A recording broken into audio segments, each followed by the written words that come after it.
6 in the morning.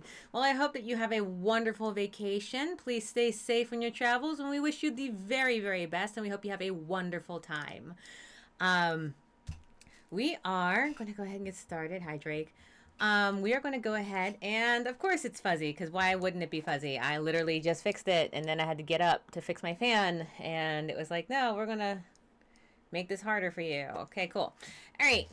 Welcome to Kisara's Casual Corner. I am Kisara, as you might well know. So today is going to be a little easier for me. I don't have to do a lot of work. I actually have a little bit of eye strain today. So I'm going to be utilizing my glasses, my, what's it called? My computer glasses. Though currently they feel terrible because of the earbud. Okay, so we are going to be playing a interactive FMV film. What do you call those? The games that are filmed live. Right, we are going to be playing Deathtrap Dungeon. If you ever played the original games or read the books when you were younger, this is in the same vein as that, using Eddie Marsan as the narrator that's going to lead us on our choose your own adventure journey. So I like Eddie Marsan. He's he's an amazing actor in my personal opinion. So I was like, yeah, I bought the game when it went on sale last, and I was like, yeah, we're gonna play it at some point. So yeah, sit back, relax, enjoy the show.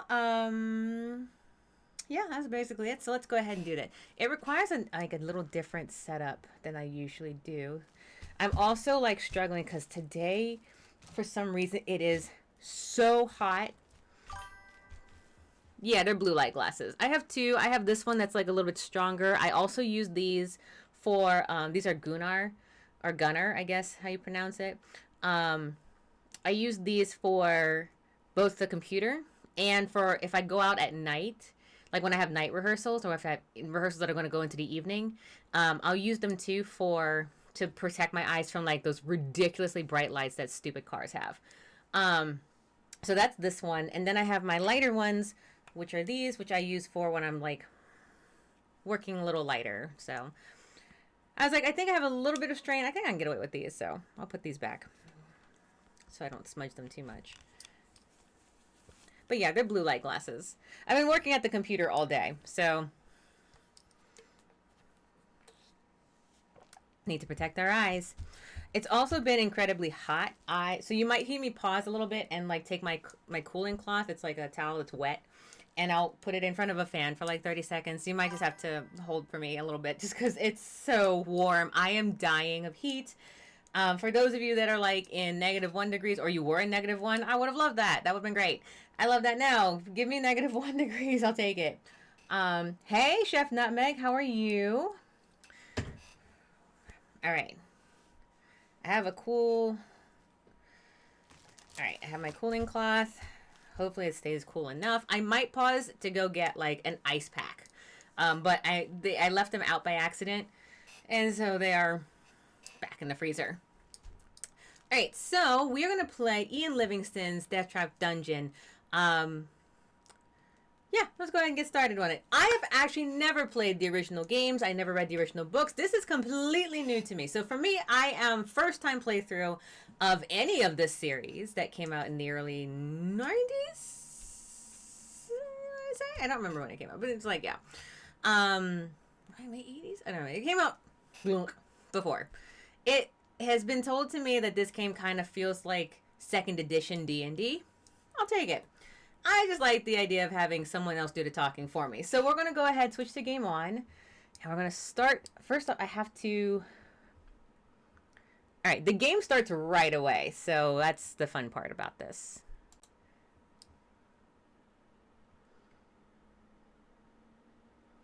All right, we're in window capture. Perfect. Despite its name, Fang was an ordinary small town in a northern province of Chiang Mai, situated on the banks of a river. It made a convenient stopover for river traders and passengers throughout most of the year. A few barges, rafts, and sometimes even a large sailboat could usually be found moored at Fang. But all that was long ago, before the creation of the Trial of Champions. Now, once a year, the river is crammed with boats as people arrive from hundreds of miles around, hoping to witness the breaking of an ancient tradition and see a victor in the Trial of Champions. Okay. Everyone can hear the game so far? Everyone's good to go? Drake, everyone, can you hear it? Okay, awesome. Okay. So, if you don't recognize this actor, this is Eddie Marsan. I actually liked him first in like I've seen him in all the other stuff, but my favorite is the I like him as Lestrade in the Sherlock Holmes with Robert Downey Jr. and Jude Law. I actually enjoyed him as that part too. Taking a break from chores and doing some of the Chisholm Trail. Oh, nice. On the Oregon Trail. I thought I'd unlock Cook. Forgot I died in the last attempt right before the end. Oh, no. Well, I'm glad that you're able to start unlocking it. So have fun. Enjoy. We are playing an FMV. It's the... I forget what it's called, but it's like a movie game, right? Your interactive film games. That's the genre that we're playing in. It allows me to take a little bit of a breather today, as soon as I need it. And yeah. So let's see. Since I'm brand new to this, we're going to start from the beginning. Tell me more about it. Let me make sure I have all of the... I want subtitles on.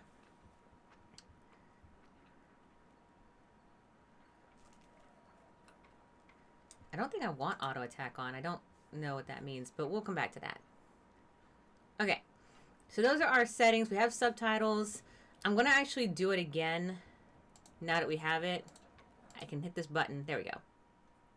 Despite its name, Fang was an ordinary small town. There we go. All right. In a northern province. I have the subtitles up now. Situated on the banks of a river. It made a convenient stopover for river traders and passengers throughout most of the year. A few barges, rafts, and sometimes even a large sailboat could usually be found moored at Fang. But all that was long ago, before the creation of the Trial of Champions. Now, once a year, the river is crammed with boats as people arrive from hundreds of miles around, hoping to witness the breaking of an ancient tradition and see a victor in the Trial of Champions. All right, there we go. Now, tell me all about it. On the 1st of May each year, warriors and heroes come to Fang to face the test of their lives. Survival is unlikely, yet many take the risk, for the prize is great. A purse of 10,000 gold pieces and the freedom of Chiang Mai forever.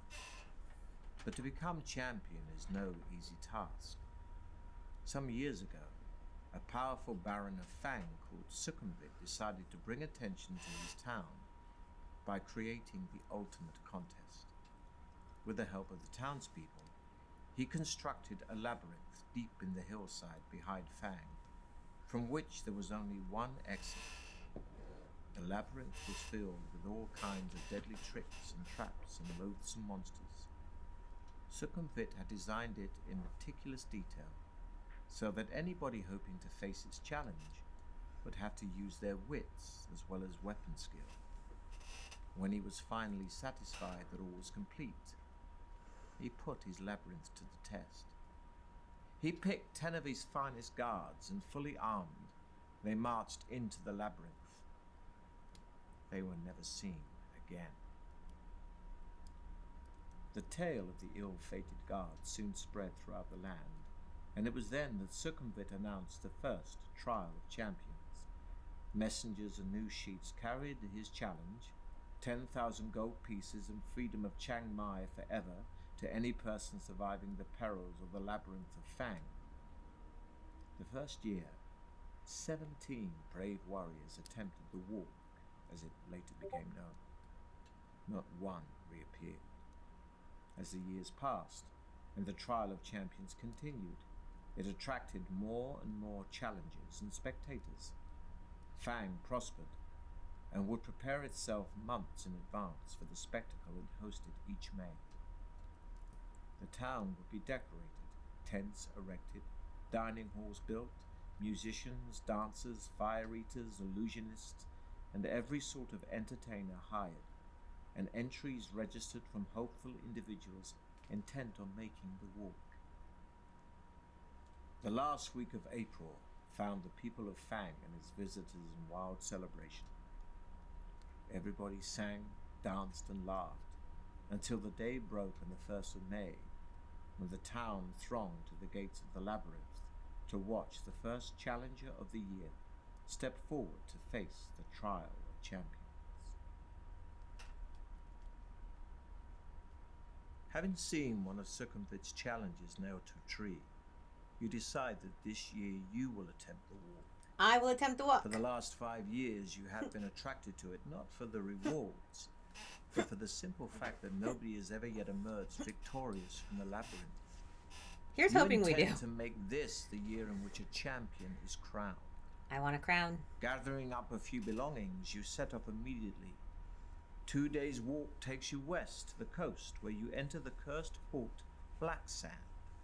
Wasting no time in that city of thieves, you buy your passage on a small boat sailing north to where the river Coke meets the sea, and from there you raft upriver for 4 days, until finally you arrive in Fang. The trial begins in 3 days' time. I got this. And the town is in an almost hysterical mood of excitement. You register your entry with the officials and are given a violet scarf to tie around your arm, Ooh. informing everyone of your status. For 3 days, you enjoy Fang's greatest hospitality and are treated like a demigod. During the long merriment, you almost forget your purpose in Fang.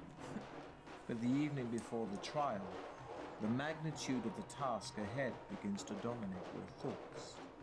Later, you are taken to a special guest house and are shown your room. There is a splendid 4-poster bed with satin sheets to help you rest. Ooh, satin sheets. But there is little time left for sleep. What? I like sleep, though. Sleep is so good. In satin sheets, no less. Just before dawn, a trumpet call awakens you from vivid dreams of flaming pits and giant black spiders. Really? Minutes later, there is a knock on your door, and a man's voice rings out saying, Pedra! "Your challenge begins soon. Please be ready to leave in 10 minutes. You climb out of bed, walk over to the window and open the shutters. Already people are thronging the streets, moving quietly through the morning mist. Spectators, no doubt on their way to the labyrinth, hoping to find good vantage points from which to watch the competitors. Thank you, Drake. Walking over to a wooden table on which your trusty sword and shield lie, you pick them up and cut the air with a mighty sweep, wondering which beasts your sword's sharp edge may soon have to meet. You open the door into the corridor, and a small man greets you with a low bow as you emerge from your bedroom. "Please follow me," he says. He turns to his left and walks quickly towards the stairs at the end of the corridor.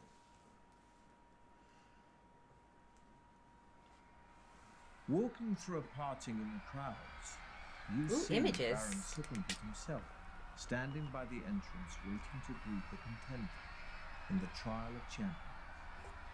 You count 5 others standing proudly in line, their violet scarves displayed for all to see. Here, my violet scarf. There are 2 bare-chested barbarians dressed in furs. They stand completely motionless, legs straight and slightly apart. Here? Arms thrust forward to rest on the hilts of their long, double-headed 1, weapons. 2. A sleek elven woman with golden hair Here. and feline green eyes is adjusting the crossbelt of daggers wrapped around her leather tunic. Of the 2 remaining men, one is covered from head to foot in iron plate armor, Right here. with a plumed helmet and a crested shield. The other is cloaked in black robes. I guess this one. Only his dark eyes showing between the swarms of his black-faced scars. Long knives, a wire garrote, and other silent death weapons hang from his belt.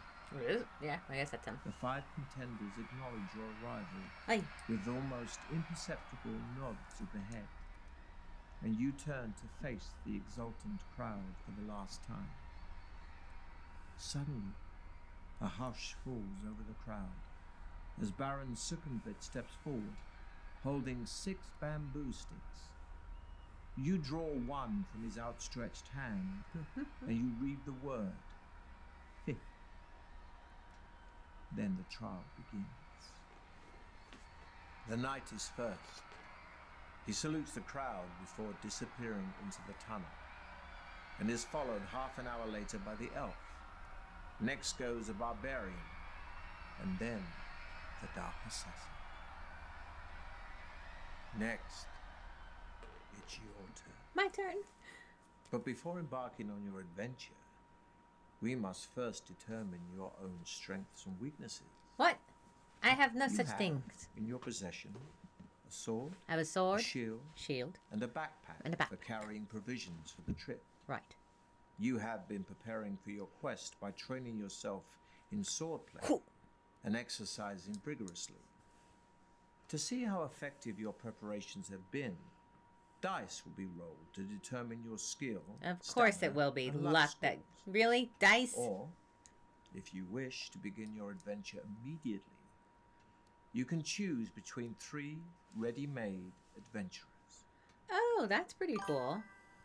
Yeah, I know. We're less gamble. All right, this is hot. I have a scarf. I have my purple scarf that shows that I am here for the Trial of Champions. Go team. Go team, go. All right, but it's too hot. I'll put it on later. All right, so if you look over here, if you're paying attention, Eddie Marsan obviously doing such a good job. Someone in the reviews said like Eddie Marsan as like your you know, kind of like chill DM in the great performances, great masterpieces, PBS like great masterpieces share is everything, and I agree. I'm sitting there like, oh, this is such a pleasant like story. I could listen to this as an actual audiobook, you know? So I'm having fun already off the bat. What should we tell her? Yes, if Drake knows, then Drake is obligated to tell me because of obvious reasons. Oh. No, it's a scarf. K-Dog, you know better than to sit there and take things and in like an interactive show, literally. This is a scarf because we are saying it's a scarf in our roleplay adventure. Come on, play along. There's no such thing that the imagination cannot adjust accordingly. This is my sword. It is not the Rosity Riveter bandana. No, this is my purple scarf that indicates that I am going to be taking the Trial of Champions because I deem it so in our imagination. This is my sword that says that I can chop down any enemy. By the way, it's very funny because for you guys, I don't know if it looks like Eddie Marsan's like watching you. Eddie Marsan's like got that really like enigmatic smile and his eyebrows sometimes wave, and I'm just like, he's looking at me and I'm acting crazy right now. Okay, fine. Bandana, it is. No. Here's my purple scarf that indicates I'm going in. Here's my sword. And here's my Wheatley to make me feel good about my life. And all the choices we're about to make. All right. So we're going to roll for skill, luck, and stamina. So we have here our 2 attack for the sword. We have nothing in our backpack. And we haven't really collected any rewards yet. I'm assuming that's what these are. Right? These are going to roll for health, stamina, and luck. Skill, I'm assuming for the sword. Luck and stamina here, and then we'll gain food, supplies, potions, and money along the way. So yeah, I'm assuming since Drake says we're gonna gamble, that we're going to gamble. So I guess we're going to. I guess we're gambling. Let's do it. Roll for luck. Roll for skill, stamina, and luck. Here we go. First, we'll roll for your initial level of skill. This reflects your sword skill and fighting expertise, and will be determined by rolling 1 die and adding 6. Oh boy. Alright, here we go. I rolled a 1 and added 6. So I have a skill of 7. Doing well. I can reroll? Yes, please. Wow. Wow. Okay. That is an unacceptable level of unlucky, I feel like. Alright, so I rolled a 7. I rolled it again. I got a 7 again. I'm going to assume that you all would like me to just stick with basically like up to 2 rerolls per thing. I think I'm going to go ahead and put that rule in place just because otherwise I will reroll till I get what I want, and that's not really how luck works, is it? So I get 1 reroll per thing. So we're going to go with the skill of 7.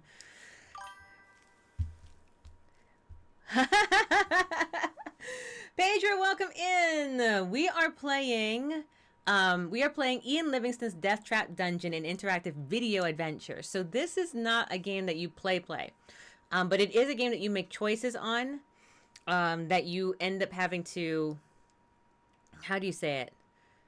Oh, think of it this way. You know, remember the games that we did, the Choose Your Own Adventure board games that we played during the Solo Board Game Month? It's like that in video form, with Eddie Marsan here as our narrator and dungeon master, I guess you can call him.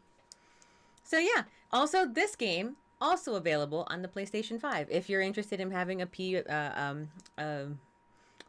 interactive media video game. All right, so we re-rolled for skill. Sorry, we rolled for skill, got a 7. We re-rolled because I was like, I don't like 7, and it gave me a 7 again. So I guess I'll take it. Continue to stamina roll.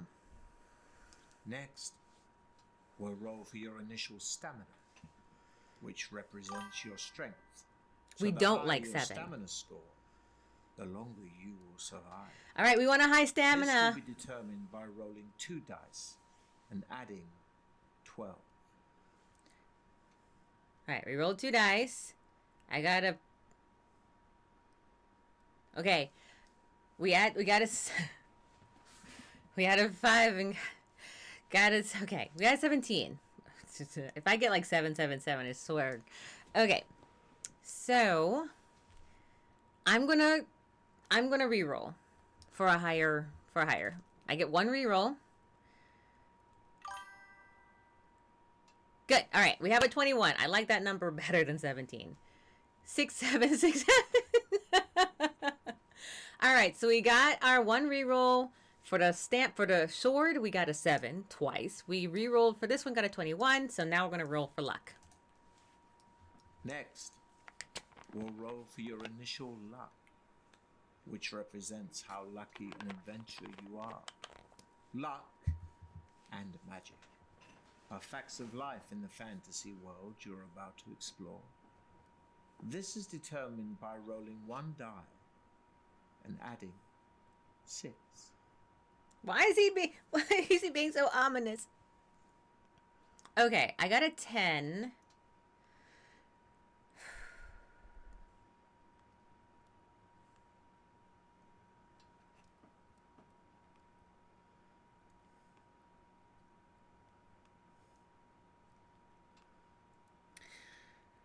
I got a 10. I think I'd like to keep it. What say you, chat? Should I stick with 10 or should I re-roll to try to get a higher number?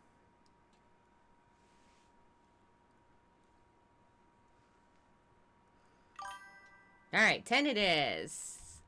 Continue. You may also take a magical potion with you to aid you on your quest. Each bottle of potion contains 2 measures, so can be used twice during an adventure. You can choose from a potion of skill that restores your skill points to their initial amount, a potion of strength that restores your stamina points to their initial amount, or a potion of fortune that not only restores your luck points to their initial amount, but will also increase your initial luck score by 1 each time it's used. Okay. I think it seems like the phone, if you're using the app, there's a very large delay. So we're gonna hold for a little longer so that everyone gets a chance to have a say. I noticed, K Dog, that you fortuitously said 10 as well, so that worked out in our favor. But what say you? Potion of skill to add to our skill, strength, or potion of fortune? What do we think? Skill, strength, or fortune? I mean, my skill is so low. I feel like skill for me would be my thought, but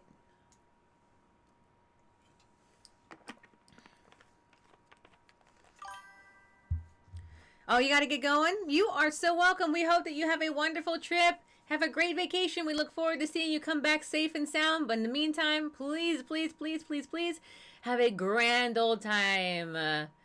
Yay! Good night, K-Dog. Woo!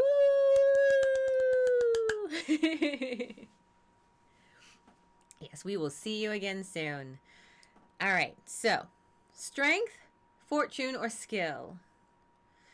I'm thinking.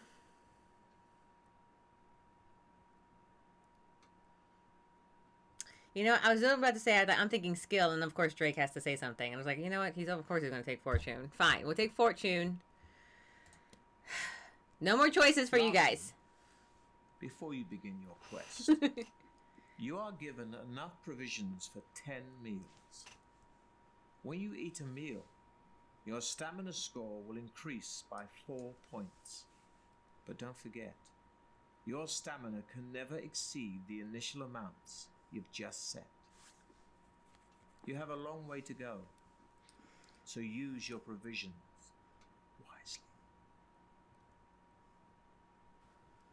During your adventure, you'll enter into combat a number of times, and the further you go, the tougher your opponents will be. Combat takes place over several rounds, and your attack strength is based on yours and your enemy's skill scores. For each round of battle, we'll roll 2 dice for you and 2 for your opponent, adding the results to your skill scores. These are your respective attack strengths. Whoever's attack strength is the highest wins that round of combat. If you both had the same attack strength in a round, then it will be a tie. In some battles, you can take an opportunity to escape. But beware. If you do run away, your opponent will automatically score 1 hit on you as you flee, costing you 2 stamina points. So be sure you have enough. Such is the price of cowardice. Okay, first off, tactical strategic retreats is not cowardice. You are playing using the new battle system, where the battle takes place over 3 rounds. Your sheer battle-hardened nature will mean you'll always win the battle after the 3 rounds, but every round you lose will cost you 2 stamina points. Oh, Lord. So be careful. Losing all your stamina will still be fatal. At the start of each round, you'll have a short time to decide to fight or to build up your stamina by eating your provisions or taking a potion, if you have one.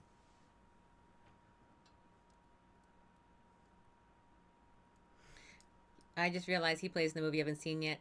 Yeah, he plays in movies you haven't seen yet. Like, I know full well, like, that's how many movies he's in. Like, he is a very talented and prolific actor. He's in a lot of stuff. It's like, where's my comfort pillow? Okay, there we go. Okay, do we like these new rules? Let's see what the original battle system rules were. You are playing using the traditional battle system from the original Deathtrap Dungeon book. At the start of each round, you'll have a short time to decide to fight or to build up your stamina by eating your provisions or taking a potion, if you have one. After each battle round, you'll be able to test your luck. By using luck in battles, you can either score a more serious wound on your opponent or minimize the effects of a wound scored on you. If you test your luck after you have just wounded your opponent, we'll roll 2 dice, and if the total is the same or less than your current luck score, you will have been lucky and will take an extra 2 points from your opponent's stamina. But if the roll is greater, then the damage to your opponent will be halved. If your opponent has just inflicted a 2 stamina wound on you, a lucky roll will halve that damage, but an unlucky roll will take an additional stamina point. One last thing. Testing your luck has a cost. Each time you test your luck score will be reduced by 1 point.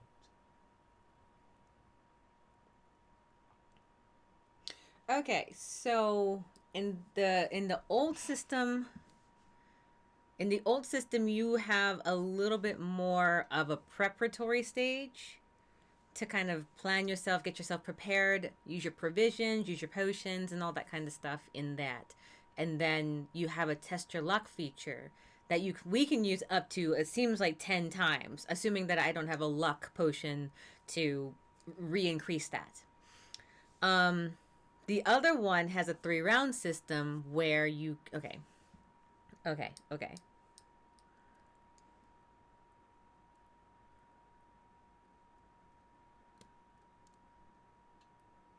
Okay, I have to listen to it again. Sorry, guys. I know. I have to. New battle system. You are playing using the new battle system, where the battle takes place over 3 rounds. Your sheer battle-hardened nature will mean you'll always win the battle after the 3 rounds, but every round you lose will cost you 2 stamina points. So be careful. Losing all your stamina will still be fatal. At the start of each round, you'll have a short time to decide to fight or to build up your stamina by eating your provisions or taking a potion, if you have one. Okay, so the new one... yeah, I was going to say, it takes us... I was like, I got to listen to that again. So the new one has a 3-round system where we will automatically win. But ideally, you want to win within the first round so that you don't lose stamina per round. I think he said 2 stamina points lost per round, which is a lot, right? So every round is 3. So we'll always win after 3, but we'll lose 4. We'll lose 6. No, 6, I think. If we don't completely destroy the creature. We'll lose up to 6 per stamina per battle. Okay, I think that's what it's saying. So let's go back to the original battle system. Yeah, let's go back to the original battle system real quick. You are playing using the traditional battle system from the original Deathtrap Dungeon book. At the start of each round, you'll have a short time to decide to fight or to build up your stamina by eating your provisions or taking a potion, if you have one. Okay, so those 2 are the same. After each battle round, you'll be able to test your luck. By using luck in battles, you can either score a more serious wound on your opponent or minimize the effects of a wound scored on you. If you test your luck after you have just wounded your opponent, we'll roll 2 dice, and if the total is the same or less than your current luck score, you will have been lucky and will take an extra 2 points from your opponent's stamina. But if the roll is greater, then the damage to your opponent will be halved. If your opponent has just inflicted a 2 stamina wound on you, a lucky roll will halve that damage, but an unlucky roll will take an additional stamina point. One last thing. Testing your luck has a cost.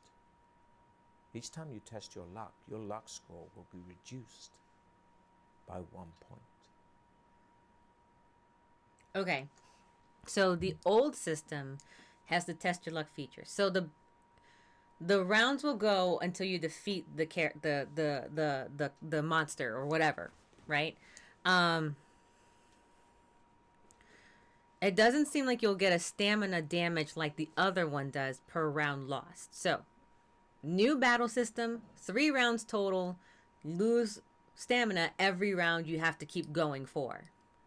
This one is use the luck system where after each round you can choose to test your luck and hopefully get 10 or less to inflict more damage or have damage or reduce the damage coming your way.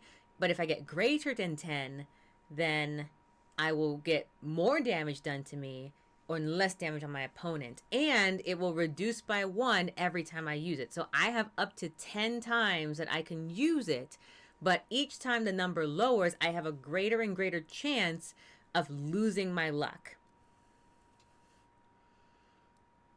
Does that make sense? We're all good on that one? It's not so chance based, if you will. So it's a gamble, but it's like a really bad one in this case. So, do we want to go with the test your luck system, which is the old rules, or do we want to go with the 3-round system where we put our stamina on the line?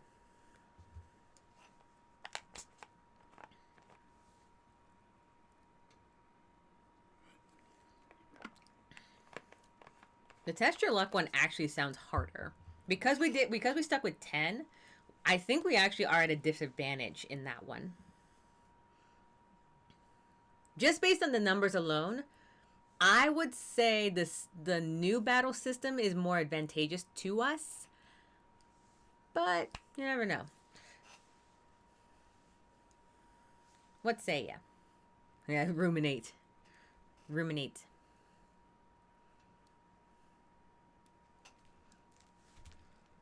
My hands are so hot. Huh.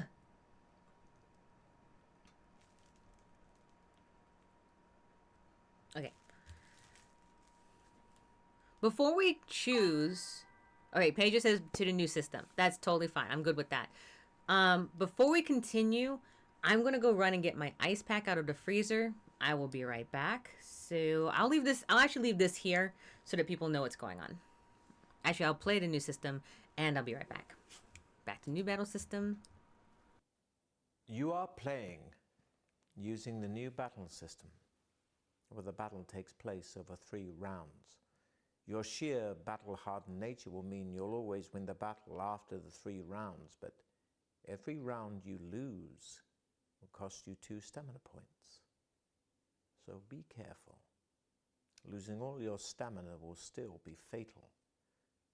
At the start of each round, you'll have a short time to decide to fight or to build up your stamina by eating your provisions or taking a potion, if you have one.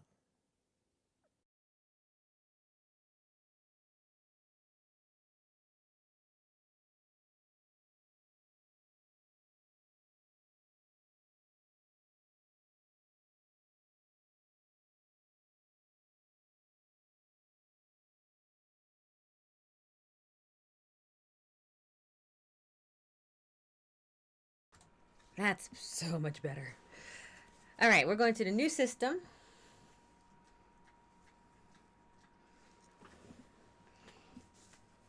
You okay?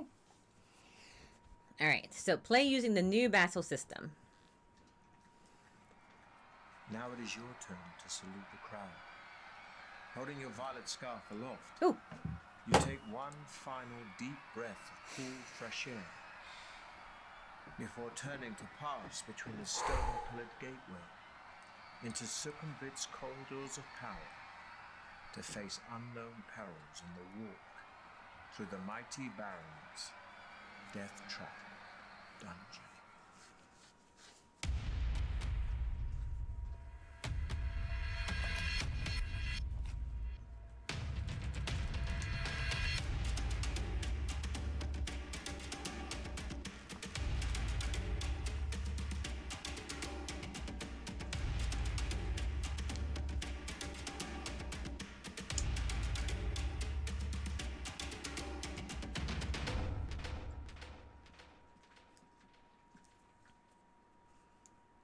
The clamour of the excited spectators gradually fades behind you as you venture deep into the gloom of the cavern.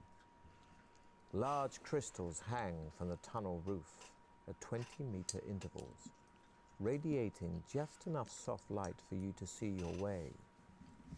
As your eyes gradually become accustomed to the near darkness, you begin to see movement all around. Spiders and beetles crawling up and down the chiseled walls disappear quickly into cracks and crevices as they sense your approach. Rats and mice scurry along the floor ahead of you.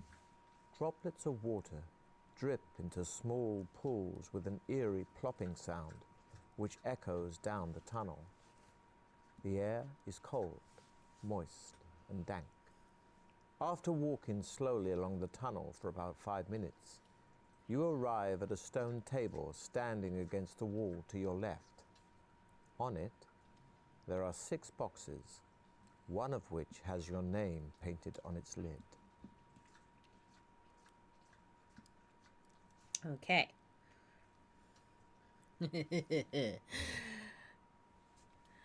Okay.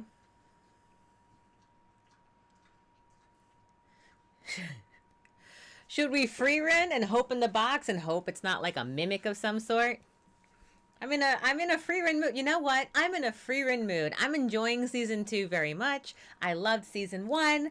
Yes, we're going to free run through this dungeon a little bit. Just a bit. It's fine. It'll be fine. It will be fine. See? Pedro agrees. Open the box. The lid of the box lifts off easily.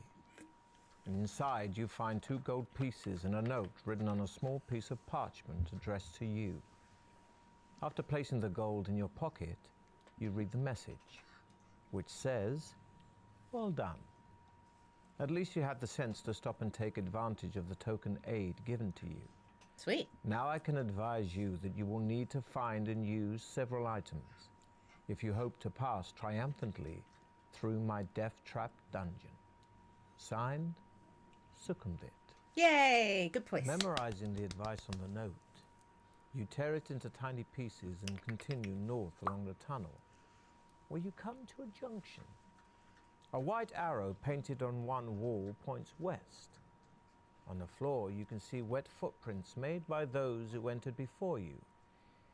It's hard to be sure, but it looks as though 3 of them followed the direction of the arrow, while one decided to go east.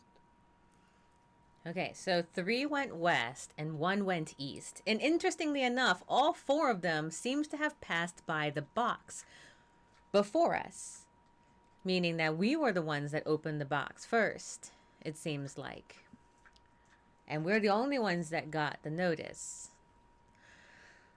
So the question is, do we follow the giant white arrow, clearly dictating west? Or maybe assume it's a trap and go east instead and follow the one set of footprints? I can't imagine. You know that feeling I'm kind of getting in the Princess Bride against where Wesley goes against the what's his name? Inconceivable that the I trick you if you believe that I know that you know that I know that you know that I know how potions work, and so I know that I should definitely drink the potion that's the drink in front of me, whereas I know that you know that I know that you know that I should definitely not do this, so I need to drink the one in front of you. Therefore, I know that you know that you know I know that you know, and so I should drink. That's how I kind of feel. So, question, east or west?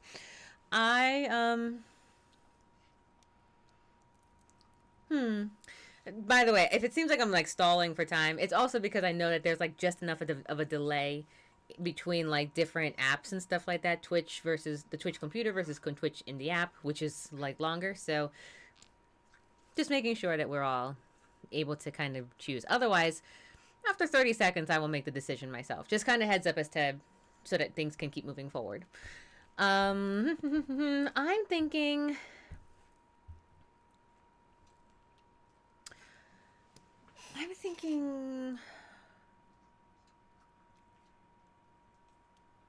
Let's be a bit contrarian and go east instead. Ahead, you can see a large obstruction on the tunnel floor. Although it is too dark to make out exactly what it is, the wet, eastbound footprints you have been following carry on towards the obstruction. Oh my god, the dog was making like some noises and I got distracted. Let me see if I can replay that. Ahead, Oh, good. you can see a large obstruction on the tunnel floor. Although it is too dark to make out exactly what it is, the wet, eastbound footprints you have been following carry on towards the obstruction.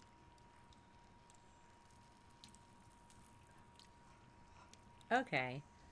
So we know that there's something that's about to block our way, but we don't know exactly what and exactly how big. Is it something that we can get around? Is it something that we have to climb over? Is it something that's just going to completely block us off? Is it going to be an ambush suddenly? Because we still have one set of footprints. And it doesn't seem like they've come back. My thought is, knowing that, if I don't see footprints heading back in the other direction, then the obstruction must be easy enough to pass on. But there is a chance that perhaps one of the 4 contestants, one of which is also an assassin, has decided to lay in wait for someone who's like, oh, there's only one set, there must be some way through, and then kill me. That's also a possibility. I'm thinking I'd like to still try to see what the obstruction has. What is in this way that's being blocked? I can't imagine it being blocked by somebody, since the 3 went in that direction. So either someone really strong made an obstruction, or it's there purposefully by succumbit.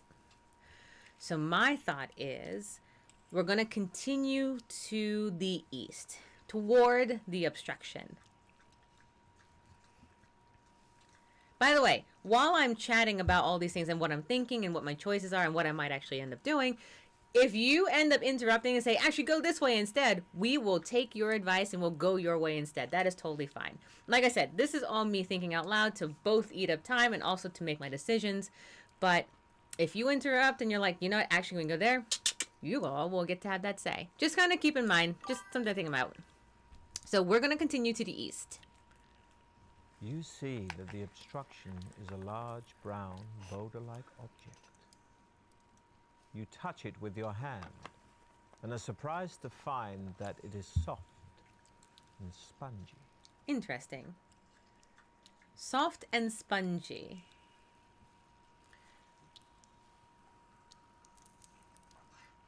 I'm too... All right. Soft and spongy. We can climb over it or we can slice it open with our sword. Okay, so assuming that it's soft and spongy and we take that literally, then it does mean that it's like kind of like just someone created a foam obstruction that you can just get through. It's like, oh, this was an illusion. Ha ha ha, you figured it out. Chunk. Let's go.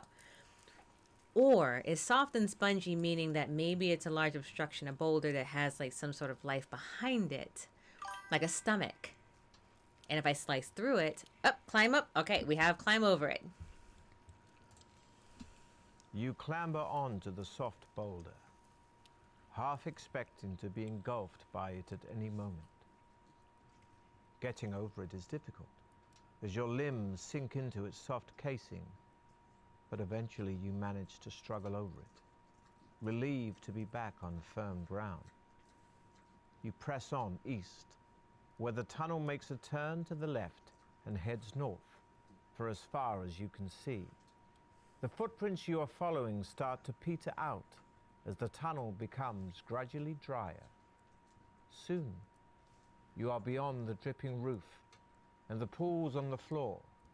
You notice the air becoming hotter, and you find yourself panting, even though you are walking quite slowly. In a small recess on the left-hand wall, you see a section of bamboo standing on its end. Lifting it down, you see it is filled with a clear liquid. Your throat is painfully dry, and you feel a little dizzy from the heat in the tunnel. Okay, our vision is getting a little sloppy, so we can continue north without drinking the liquid, or we can drink the liquid. If it's getting hot enough where our vision is starting to get funny and fuzzy and all that kind of stuff, it's possible that we will hit. Yeah, I know. It's like the special effects is great. It's great, right? It's possible that the liquid is there as like, hey, take this. You can clearly see this is going on. Or it's a trap. But if we are, the evidence of our eyes is saying that we are clearly, the fact is we are clearly, as you can see in this image here, having some problems with our vision. Apparently provisions doesn't mean water.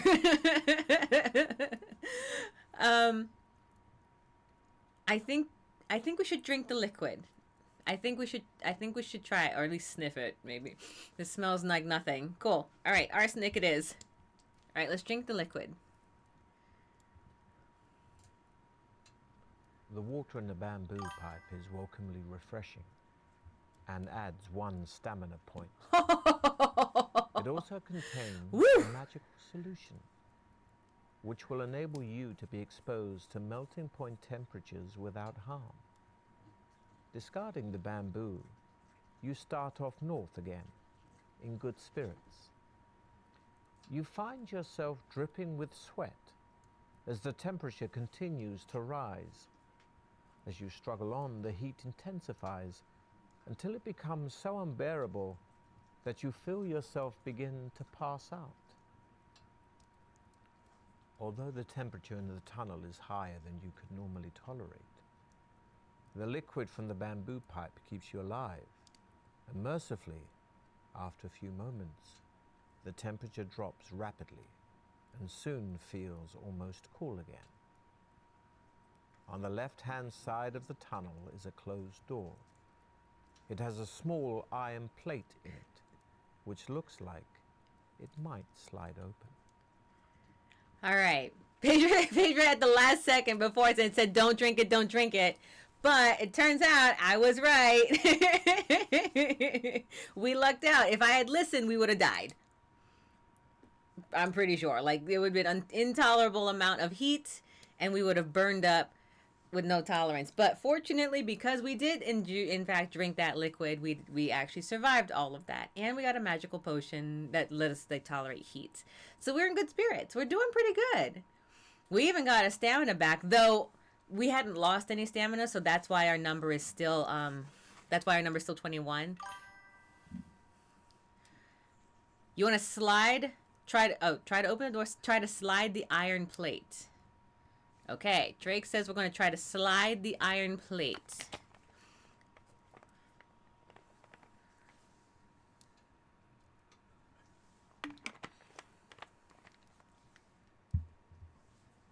Okay. The small plate slides open easily, and you find yourself peering into a room with a deep pit in the floor behind the door. On the opposite wall, there is a coil of rope hanging on one of 2 iron hooks. Oh, Lord, Drake. All right, so we were able, fortunately, to look inside the room, and we see that there's a pit. We can open the door and jump over the pit and take the rope. Or we can just ignore it entirely and continue north along the tunnel. I feel like...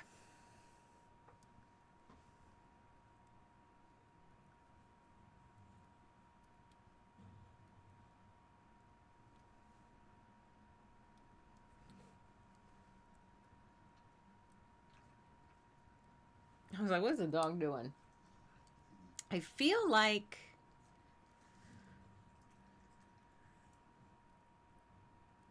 I don't know. I feel like we're here. I'm like, I don't see... Okay, hold on. I need to hear it again.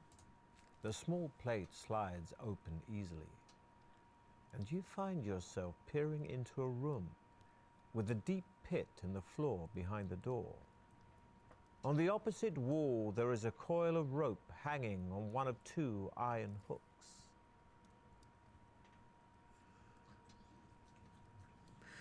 Okay, so the note that we got at the very beginning said that we need items in order to be able to accomplish this whole thing. I imagine a rope would be a pretty good item to have. We weren't dictated what items we needed. We just needed items. And I can't imagine a rope not being a good item to have. So I'm going to open the door, jump over the pit, and take the rope. The door swings open into the room, and you step back and jump over the pit. You put the rope in your backpack and jump back over the pit to leave the room and head north. Okay, we have a rope now. Ahead, you see that the tunnel turns sharply to the left. You turn a corner and almost bump straight into two fierce-looking orcs, armed with morning stars and wearing leather armor. You are totally unprepared for them and struggle to ready your weapons. Oh, they caught me off guard. Roar. And as you draw your sword, one of them swings its morning star at you, which sinks agonizingly into your left thigh, costing you 3 stamina points.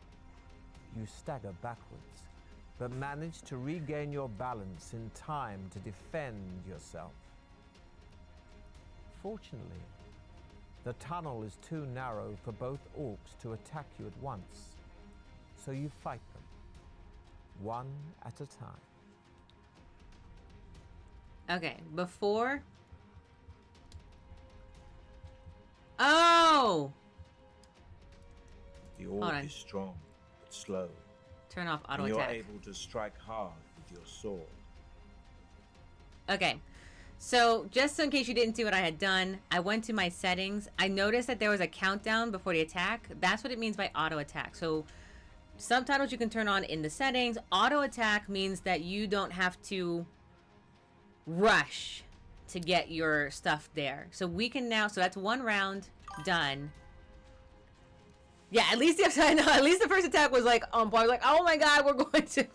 Yeah, fortunately it worked out in our favor.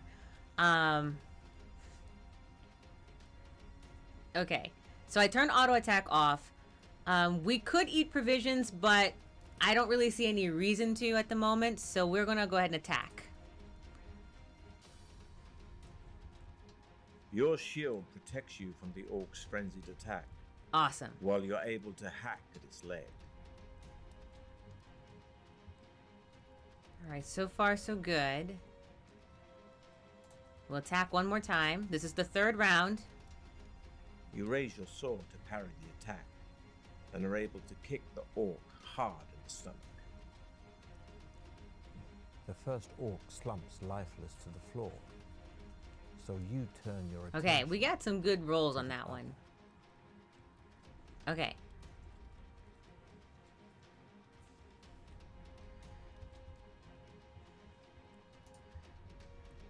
So we get 7 You plus... both swing for each other, and in the confusion, both miss. Oh, we both rolled a 12. Okay, interesting. Alright. Okay, so it looks like... Okay, so it's not every roll, it seems like, that we lose stamina for. It looks like we lose...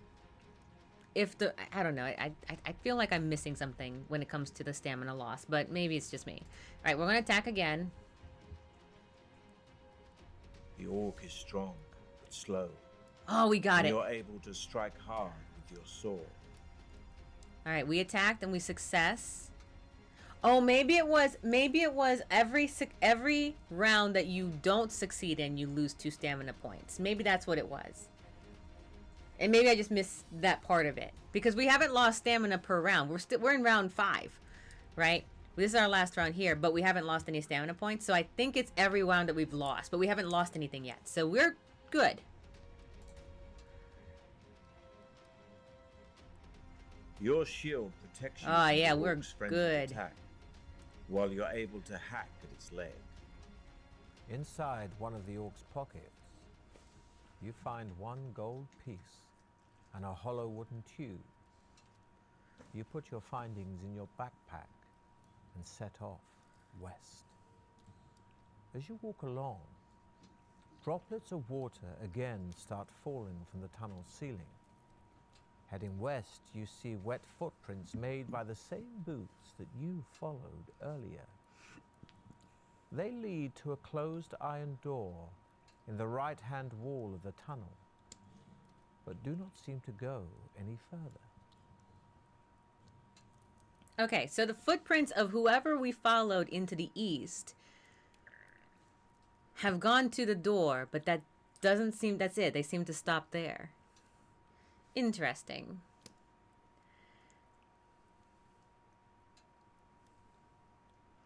So we can open the door and see what either stopped them or killed them, or maybe they proceeded through the door.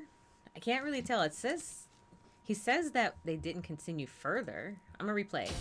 Inside one of the orc's pockets, you find one gold piece and a hollow wooden tube. Sorry. You put your findings in your backpack and set off. It reset the rewards. That was funny. As you walk along, droplets of water again start falling from the tunnel's ceiling. Heading west, you see wet footprints made by the same boots that you followed earlier. They lead to a closed iron door in the right-hand wall of the tunnel, but do not seem to go any further. Oh, I see. Okay, so they lead to that door, but they don't go past the door. So I think that's what he's saying. So it stands to reason that they went in through the door.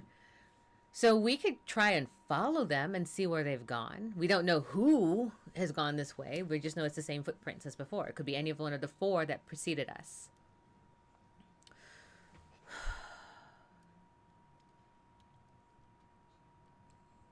Or we can ignore this door entirely and keep going west. If we take Freeren's kind of like style of dungeon crawling, she says, always explore every nook and cranny because you never know what adventures you might find. She didn't say that, but that's the implied thing. That's what Himmel actually said. So, and no, before anyone worries, I promise, no spoilers of Freeren. You're good. Y'all are good. Okay. So, let's open the door. We have a rope. We have a wooden tube. I see no reason not to open the door. Yeah, let's go for it. The door opens into a large chamber, where you are shocked to see one of your rivals, who has obviously met a sudden gory death. Oh, lordy. It is one of the barbarians, and he is impaled on several long iron spikes that are fixed to a frame which has sprung out of the floor. A lot of debris litters the floor, concealing a hidden tripwire which he must have stepped on, releasing the spiked frame. In the far wall is an alcove, in which you can see a silver goblet standing on a small wooden table.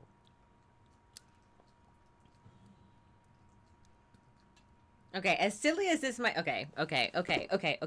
I know you all give me, like, some silly flack for always robbing the dead, which I don't. I release them of the stuff that they have because they are dead. I am not opposed to this when it comes to my own survival. Truly. Right? So I will walk over to search the barbarian. If the barbarian has items like supplies and provisions, if I can take his provisions, then I can, look, if we get 10 at the start and he hasn't used any of his provisions, then I should get the provisions so I can last another 20. I see no reason not to look for provisions. I see no reason not to. So I'm going to search the barbarian, okay? That is given. Hopefully, we're just going to walk the same path he took and not activate any more traps. The pouch on the barbarian's belt is empty, apart from some strange-looking dried meat wrapped in a cloth.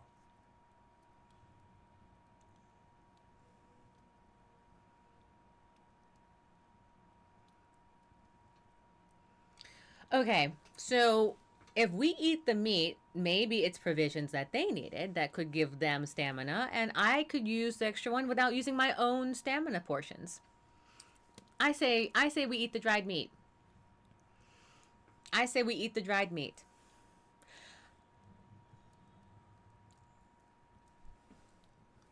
Wheatley, what say you? Shall we eat the dried meat? Wheatley believes that we should be eating for our own survival.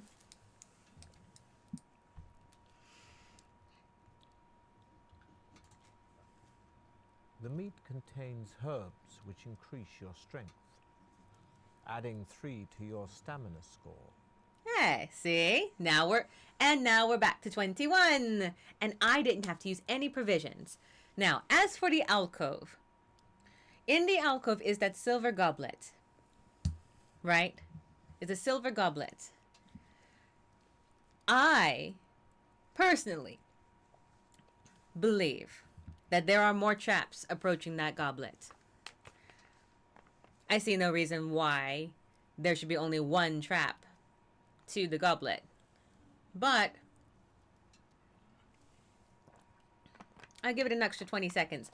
If you guys believe that we should go to the goblet, or at least to the alcove to see this goblet, then do say so while I get myself more comfortable. Because I'm not sure.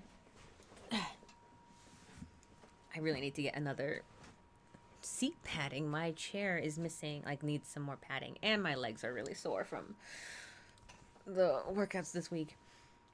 Okay.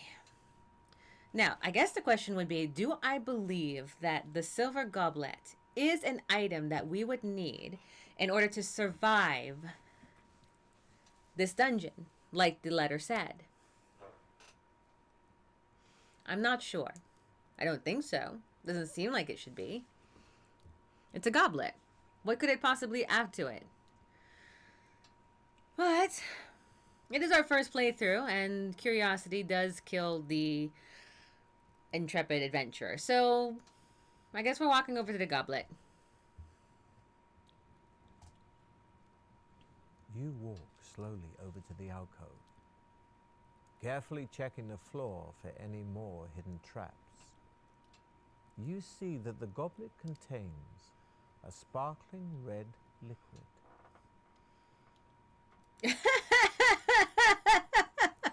Okay. Should we drink the liquid? Should we drink the sparkling red liquid? Maybe it's a Pinot Noir, which is not sparkling, by the way. It's a nice aged vintage wine that's sitting out in the open, uncorked in every way. It could be fine. It could totally be fine. Okay.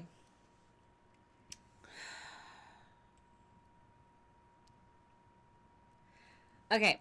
I want to survive this dungeon. Like, I want to get through it as much as I possibly can. I would love my first playthrough to be like, yes, you came out the champion. Woo! Purple sash. Success! But Chef Nutmeg says that we have to drink the sparkling grape juice. So here we go, everyone. As you lift the goblet, it releases a sprung catch, and a dart shoots out of the wooden table leg. Of course it does. This will be a test of your luck. Oh, Lord. We'll roll 2 dice, and if the number rolled is equal to or less than your current luck score, you have been lucky. But if the roll is higher than your luck score, then your luck isn't in. Eddie Marsan, stop making it sound so terrible. Your reflexes are sharp. Yes. And you quickly jump aside. Oh. The dart whistles past, only just missing you, and thuds into the opposite wall.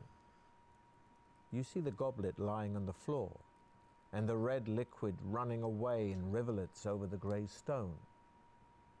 At least the goblet may be of use.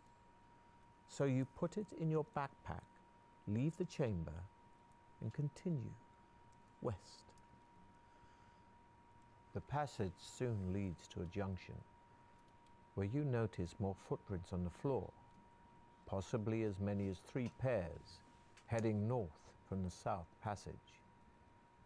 You decide to follow them to where the passage opens out into a wide cavern, which is darker but much drier. Ahead, you see the footprints gradually fade, then disappear. There is a large idol in the center of the cavern that must be 6 meters high. In its head are jeweled eyes, each as big as your fist. Oh, Lord. On either side of the idol stand 2 giant stuffed, bird-like creatures. They are not stuffed. No, no, no, no, no. No, no, no, no, no, no, no, no, no. No, no, no. Executive decision. Ein Minuten. We are not climbing the idol with 2 stuffed hook-billed creatures at its side. We have all watched the Indiana Jones series, yes? We have all seen how nasty that goes when we all try to steal jewels from statues. We've all lurked at it, right? No. I get to pull an executive decision every hour. We're at hour 2. I'm pulling I'm pulling rank. I'm pulling rank. Ugh, fine. Apparently Drake saw Indiana Jones and was like, no, stuff it. We're going to do it anyway. Here we go. Climb the idol to take the jewels. The idol is very smooth and will be difficult to climb, but the rope you found earlier will help here, and you make it into a lasso. You whirl the rope above your head and throw it up at the idol, smiling happily as it lands around its neck. You then tighten the noose and start to climb, hauling yourself up the rope. You are soon at the top of the idol, sitting on the bridge of its nose and holding on to the rope. You draw your sword and wonder which jeweled eye to prize out first. Well, Drake, which one do you want to prize out first? Left or right? You want to go ahead and get the jewels. I was more than happy not to have a fortune. So, which one would you like? Left eye or right eye? Which one are we going to die over first? Drake, which one are we going to die over first?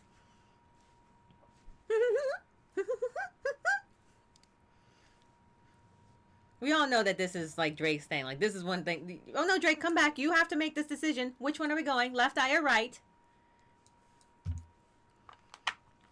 No. Pick so we can move on. Oh, okay. You're lucky. Pedro picked for you. We're picking the right eye.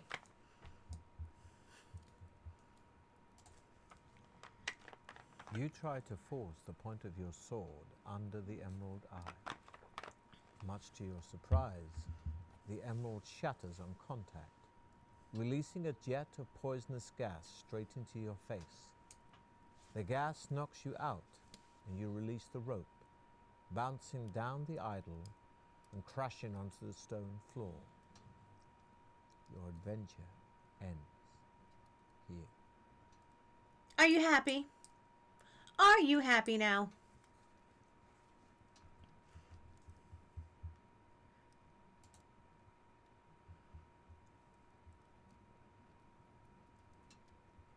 All right, so we hit the map, and we can go back to certain save points. So our map is we entered, somehow got here. So I think we can actually just play it from here. There is a large idol in the center of the cavern that must be 6 meters high. In its head are jeweled eyes, each as big as your fist. On either side of the idol stand 2 giant stuffed, bird-like creatures.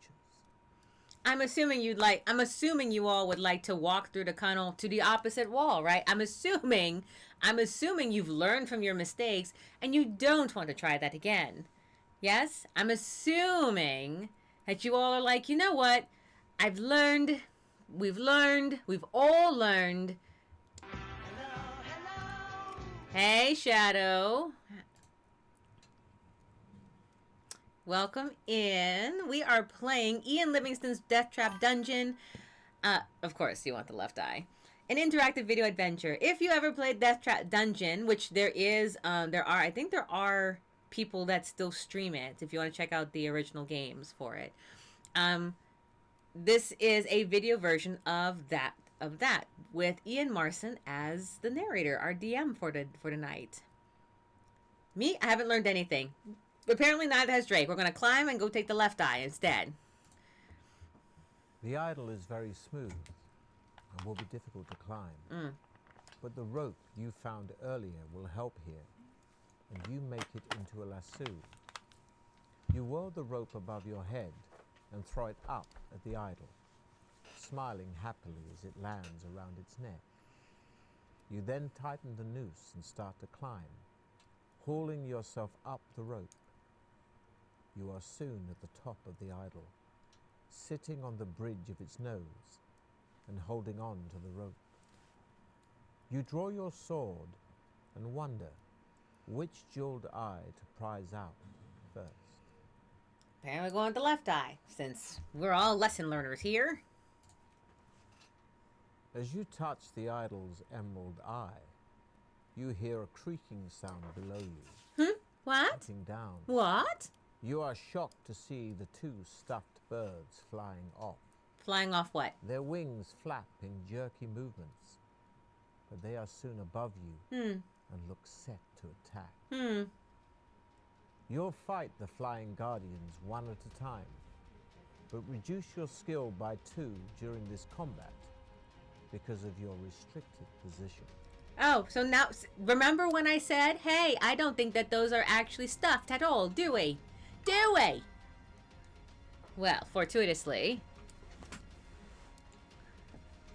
we can... So, hi, Shadow. How are you? Welcome in. We're playing a Deathtrap Interactive Adventure. As you can see, it is basically a narrative dungeon crawler adventure game in the same vein as Dungeons and Dragons, where you have luck rolls that... or you have dice rolls, I should say, that help to determine whether or not you're able to survive encounters, attacks. We have to go through dungeons, evade traps, use our luck to be able to get through. I know we're going to fight. You don't have to tell me. You're not going to tell me nothing. I'm explaining the game. All right. We use luck rolls to determine our beginning stats, and then we pick the rules for the game, of which there are 2. There are the original rules for Deathtrap Dungeon, and then there are the new rules for this particular version. We decided to pick the new rules, or as a chat, we decided to pick the new rules to play. And so yeah, so now we're here, and now we've climbed an idol, and now we're trying to steal a jeweled eye, despite all the movie evidence saying that we shouldn't have done that. And now we're about to fight birds. Honestly, I'm so little tired, little lethargic, but hanging in there. I started chemo 2 days ago, and so far it's going okay. I tell people it's a marathon, not a sprint with chemo. Oh, you started your chemo treatment. Okay, all right. Well, we do wish you the best, and we hope that the chemo treatment continues to be a success for you. Yeah, keep it up. Yeah, it is definitely a marathon, 100%. All right, we're gonna fight. Here you go. Roll the die. Give us good rolls. Clawing at your leg with its talons, the guardian rips away a chunk of your stamina.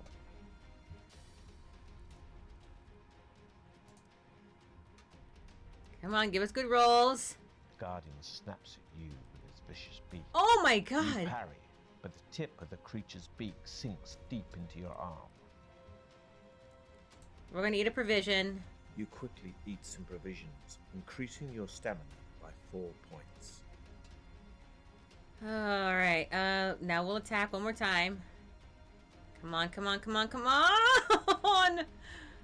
The beating wing of the guardian smashes into the side of your head, leaving you seeing stars and sapping your stamina. The crumpled form of the first flying guardian falls crashing to the floor. There's only 3 rounds in the new rules. So you ready yourself to take on the second.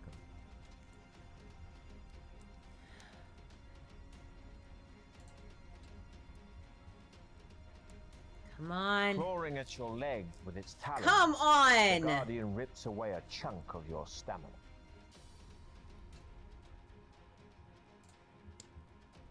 You quickly eat some provisions, increasing your stamina by 4 points.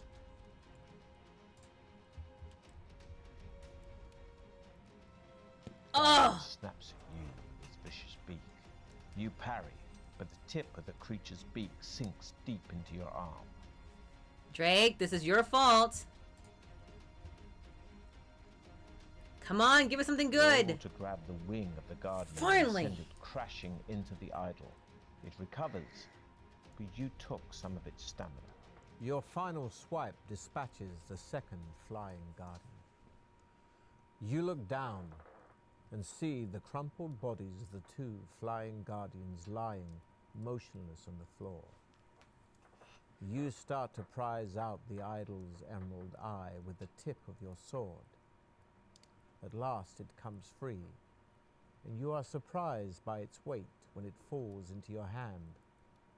Hoping it may be of use later, you put it in your backpack. Yeah, it better be like a baseball. Nope, we're good. We're climbing down. Back on solid ground once again on the cavern floor, you try to shake the rope off the idol's neck. This will be a test of your luck. Come on, give me my rope back. Remember, 2 dice are rolled.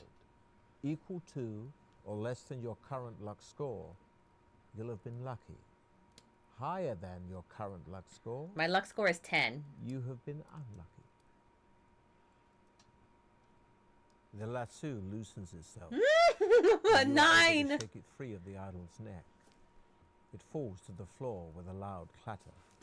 You quickly coil the rope up again and put it in your backpack. Ugh. Wasting no more time in the cavern, you run forward to the tunnel in the northern wall. Not much farther down the tunnel, you come to a closed door on your left. Putting your ear to the door, you listen intently but hear nothing. By the way, if you ever want to play this game yourselves, you have maps. It will tell you all the save locations that you have encountered. We're at the next one. Uh-huh. Yeah, Drake. Uh-huh. Okay. We hear nothing behind the closed door. All right, let's open the door and find out. You enter a room which is small and completely empty. As soon as you are inside, the door slams shut behind you. Suddenly a voice booms out of nowhere, shouting, "Welcome to Deathtrap Dungeon, the ingenious killer labyrinth of my master. Adventurer, I trust you will pay your respects to my master by shouting out his name." We are not.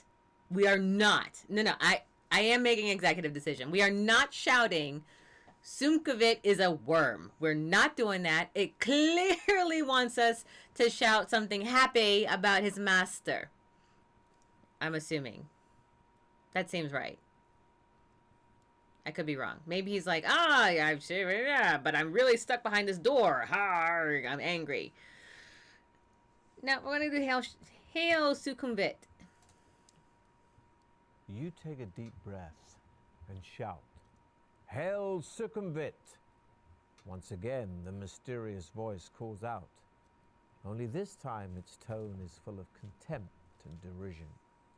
"So, we have a sniveling weed in our midst. My other instinct was correct. My master has a special gift for you, loathsome creep." Suddenly, water starts pouring into the room through a hole in the ceiling. It soon rises above your ankles, and there is no apparent way of escape. You wade back to the door. It is firmly locked, but in desperation you try ramming it with your shoulder. We'll see how skillful you really are. Remember, a roll equal That's so to annoying. or less than your Literally I skill said score. like maybe it's actually like you You've want been maybe it's actually skillful. like kind of like more contempt versus and I was like, roll higher than I your should have gone with that skill one, but no, I went would with hail end instead. Bad. My other instinct was correct, and that's annoying. You are I'm not to strong force enough. Open the heavy door. The water is now waist high, and you are exhausted from your efforts. The water level rises quickly, and you find yourself floating ever upwards until your face is pressed against the ceiling. You are soon completely immersed and unable to hold your breath any longer. Your adventure ends here.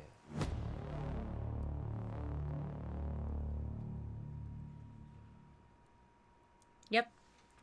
That's so annoying. That sucks. I literally didn't you guys hear? I literally said, "Oh, I was like, we're not gonna say the worm." And then I was like, "But maybe it's like we're behind a locked door. We should probably be more like, oh, it's like, anger behind a locked door should be content worm." And I was like, "Nah, I would do hail." That's what I get for trying to be a people pleaser. Not much farther down the tunnel, you come to a closed door on your left. Putting your ear to the door, you listen intently but hear nothing. Yeah, I'm gonna get it right this time. You enter a room which is small. I'm gonna go with my completely actual empty. instinct.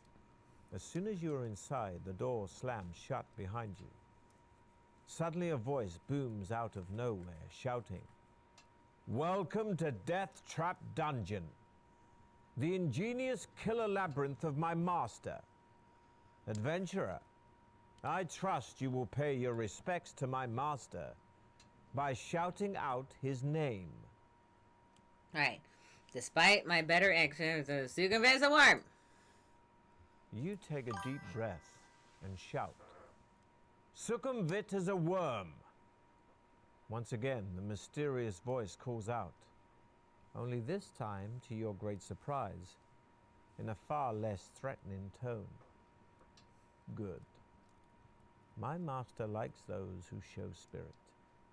Take this gift to help you. It will grant you one wish, but one wish only. Farewell. A gold ring magically appears out of nowhere and lands at your feet with a gentle tinkle. You pick it up and put it on one of your fingers. The door opens and you step back into the tunnel to continue north. The tunnel twists and turns, but keeps steadily north. Ahead, you see a thin shaft of blue light streaming down from the ceiling to the floor. Whoa. It sparkles and shimmers, and you can see images of laughing faces in the light.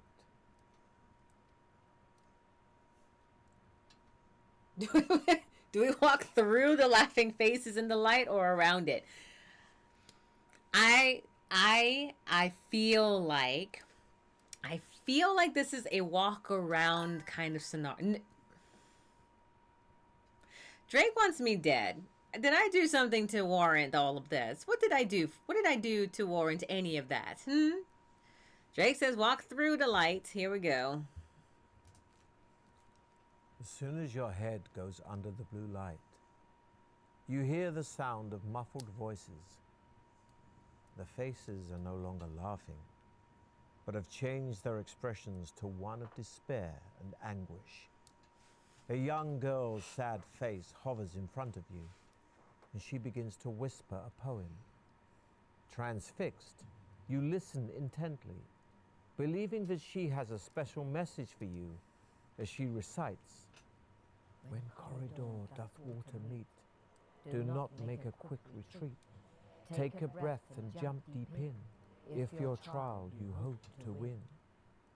Memorizing the spirit girl's poem, you step through the shaft of light and quickly head on north. You come to an arched doorway. I did not set in the memorize that right-hand poem. wall of the tunnel. The heavy stone door is closed, but there is an iron latch and a round handle.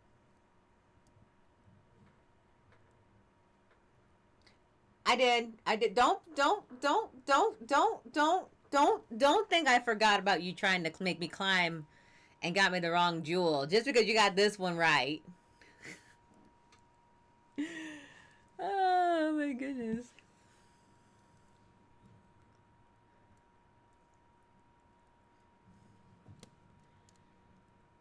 Try the door.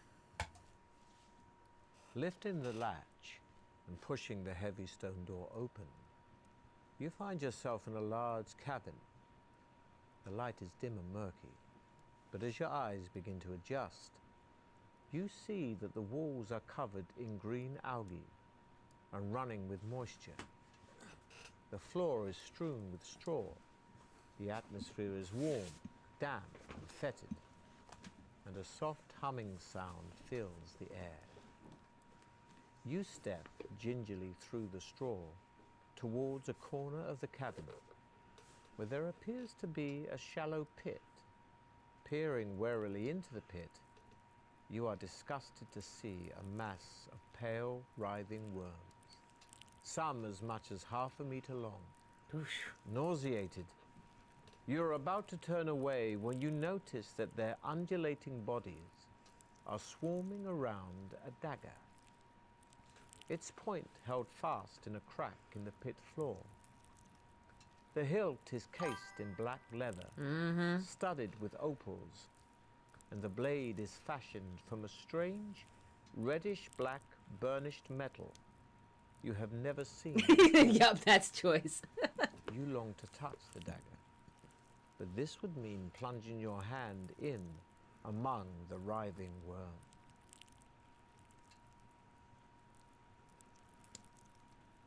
Well, Drake immediately said the moment that the dagger showed up, Drake was like, reach for it. Taking a deep breath, you lean over the pit and plunge your forearm into the mass of wriggling worms. They are cold and clammy and feel extremely nasty, but at least they are harmless, and you are able to seize the dagger by the hilt. You give it a hard tug and it comes away from the crack in which the tip was embedded. Admiring its beauty and wondering whether it might once have belonged to some luckless contestant, you put the opal-studded dagger firmly in your belt and leave the cabin. Ooh, we have another strike point. As you make your way back to the doorway, the buzzing sound increases in intensity. Oh, good. And you look around, desperately, to discover where it's coming from. Above us, I'm sure. Glancing up in the nick of time, you see a huge and grotesque black shape of a giant fly emerging from a recess high up in the cavern wall. As it gets closer, you realize that it's at least 1.5 meters long. Oh, God. Its opaque wings vibrate, making the sickening buzzing noise you can hear, and its 6 black, hairy legs are poised to grasp your body. Below, its multifaceted eyes is a long, shiny black proboscis, which darts in and out venomously. Oh, good. A venomous You have fly. stolen the giant fly's treasure from her brood of maggots, Uh-oh. and you must face the consequences. Thanks, Drake. It's time to test your luck. Bloatfly King. Come on. Less than 10. Less than 10. Less than 10. Less than 10. Less than 10. Less than 10. Less than 10. Less than 10. Less than 10. Less than 10. Less than 10. But a roll higher, then your luck could end bad. Less than 10. Less than 10. The Oh. giant fly swoops down again to try to capture you, but this time you manage to evade its outstretched legs. Stepping back, you draw your sword to prepare to fight the hideous insect as it turns to attack you again. Okay. We're okay for the moment, so we are going to attack. All right. Creature Got an flies 8 at you so close you can't use your weapon. or a 10. Grabbing it by its legs, you swing around, slamming it into a wall. All right. We can escape, but we will take 2 stamina damage. So we're going to attack instead. Yes. You spin your sword around your head, clipping the fly and removing part of one of its legs. One more. One more time. One more fight. You hurl yourself at your enemy. Oh, yes. Fist flailing. We got it. Stunning blow. Pleased with your victory, you wipe the vile yellow slime from the blade of your sword and walk quickly to the door, back to the tunnel, and head north. All right. The tunnel ends shortly at a junction. Looking left and right, you see a narrow passage disappearing into the dim distance. Oh, wait. I wasn't listening. What happened? I wasn't listening. Still The cleaning off tunnel gunk. ends shortly at a junction. Looking left and right, you see a narrow passage disappearing into the dim distance. All right, we can go east or west. We can look at the map actually. Okay. So here we are. So here's where we started. Excuse me. Here's where we started. We took the left. Here is where we had the boulder. Here's where we got that thing, the rope. Here is the other thing with the thing. And then here's that room that we had. And then we decided to go north. Right? And then we had this here. And then we split here. This is really cool, actually. I didn't realize that this is the map they were talking about. Let's go... Okay. I don't know. Let's go... east, I guess. Why not? You walk down the passage and soon find yourself standing at the edge of a deep, dark pit. The passage continues east on the other side of the pit. Looks like that.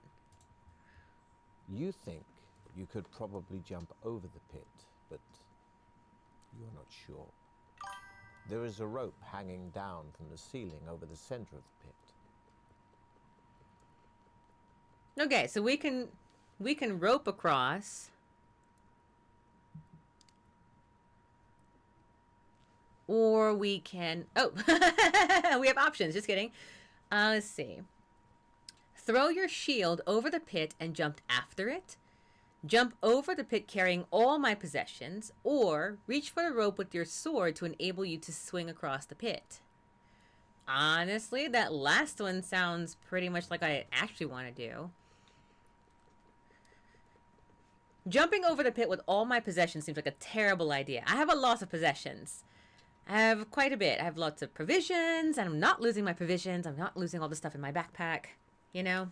That seems like a terrible idea. So it seems like reaching for the rope is my better bet. I need more detail. You know how big... What? I need more detail. You know how big is the pit? How deep someone... And so forth. Why would... It's shallow. That's all the information you got. It's shallow, take a pit. You want to... Did you bring a ruler in the dungeon with you as your provisions? Yeah, it's a pit.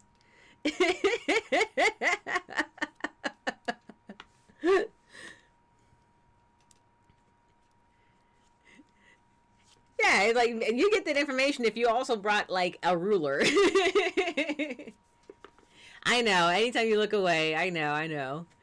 We're going to reach for the rope and see what happens. Gripping the rope firmly, you step back to take a running jump. However, in the dim light, you do not notice that someone has cut the rope almost in two, just a little way above the section you are holding. As you swing out across the pit, it suddenly breaks, and you scream with fear as you plunge headlong to the depths below.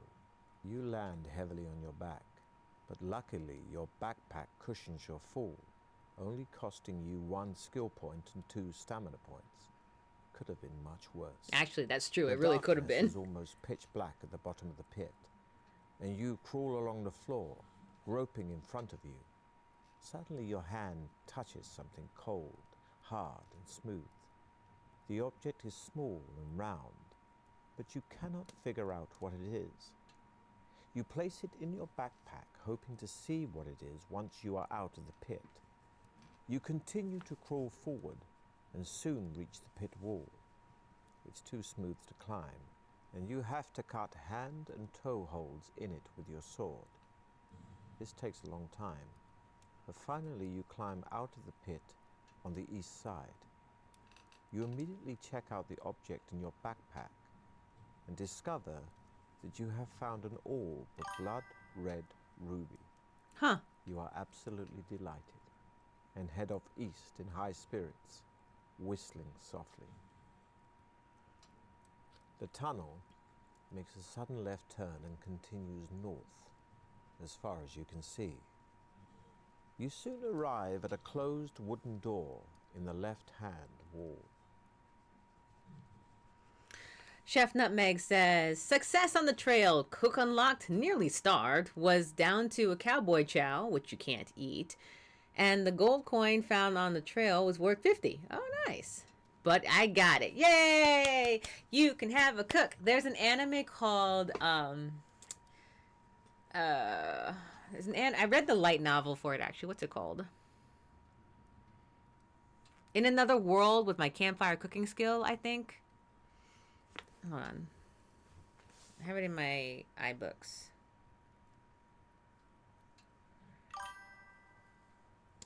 I love Delicious in Dungeon. I do. I love Delicious in Dungeon very much. But that's not the one. It's called Campfire Cooking in Another World with My Absurd Skill. The vending machine in Another World is a good one too. The vending machine, but this, yes, vending machine in Another World was a fun one too. But this one was called Campfire Cooking in Another World with My Absurd Skill. It's an isekai, just like all of them are. And he gets what is it? He gets isekai'd in against his will. He ends up having the skill of online shopping, right? And because he happens to be like decent at cooking enough Japanese cuisine and some Western cuisine, that with his online shopping skill, he ends up like going on adventures outside. Yeah, it's really cute. It's funny. It's also funny because like it's like there's 4 people isekai'd and like 3 of them are like heroes to fight the Demon King, and then there's him. He's like, hey, I think I got caught in the crossfire. Can I just go? And then he takes his online cooking skill, and his adventures are absurdly good. But Delicious in Dungeon is also really good. If you haven't seen it, I highly recommend it. The food looks so good. I made curry today. I'm very happy.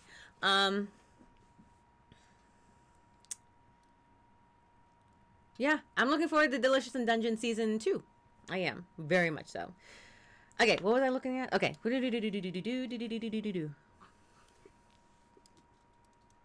You good? You good there, doggy? She chill. She's super chill. Okay, what was I doing? The tunnel makes a sudden left turn and continues north, as far as you can see. You soon arrive at a closed wooden door in the left-hand wall. Oh, right. Okay, so we have a door. Okay, that was... So we made it, and now we're at a door. Open the door. We're free run today, guys. Candlelit room filled with incredibly lifelike statues of knights and warriors. A white-haired old man dressed in tattered rags jumps out from behind one of the statues. Hi. And starts to giggle. Though he looks like a fool, the sparkle in his eyes makes you think there is more to him. In a high-pitched voice, he says, "Oh, good. Another stone for my garden. I'm glad you have come to join your friends. Now, I'm a fair man, so I'll ask you a question. If you answer correctly, I'll let you go free. But if your answer is wrong, I'll turn you to stone." He starts to chuckle again, obviously pleased with your arrival.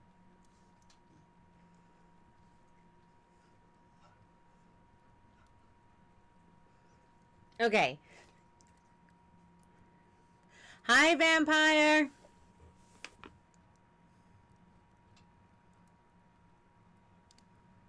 There. Yeah, guys, we make it work.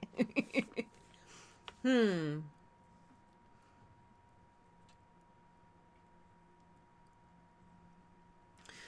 we wait for his question, attack with the sword, or make a run for the door? I was gonna say, I feel like we try to run for the door, we're gonna die. If we try to attack with our sword, we're going to die. I don't think we have a choice, but except for wait for his question. The old man points at one of the statues. Yes. And you recognize it immediately.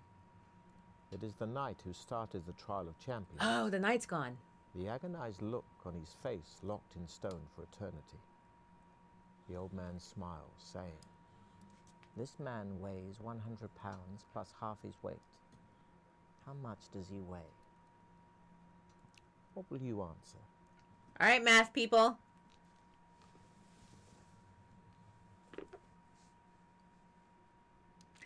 This man weighs 100 pounds plus half his weight.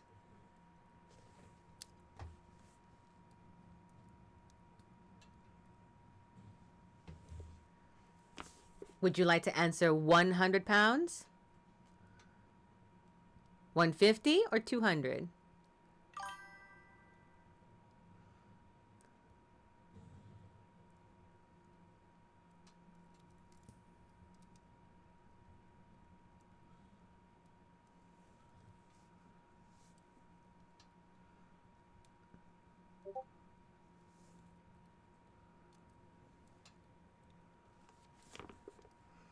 Are you sure?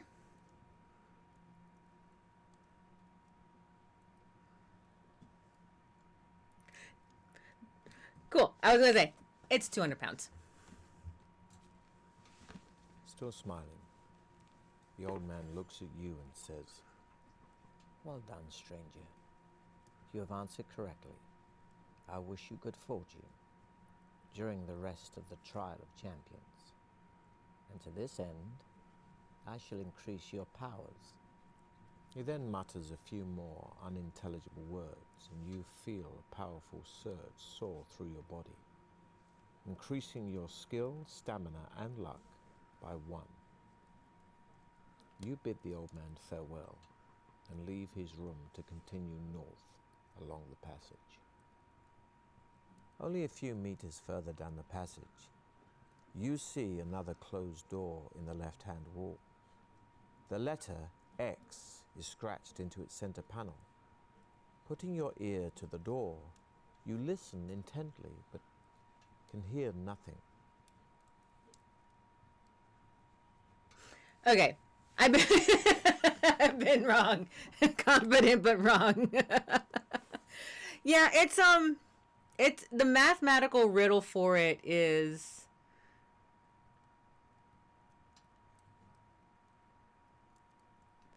I'm trying to see if I want to explain it right now.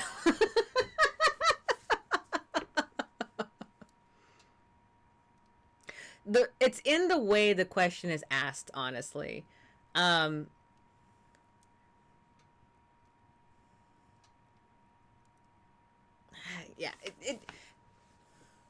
this weighs 100 plus half its weight. Drake and I were just having another math discussion about like the verbiage and why math riddles are kind of interesting, because they do take into account order of like procession, so to speak, but then like the verbiage kind of like clues into like something different. So it's like plus 100. Yeah. Okay. So yeah. So like your equation was like right in the wrong order, if you will. Yeah. Okay. But I'll proof it and then send it. All right. Where are we? Let's see. We're here. We're going to order.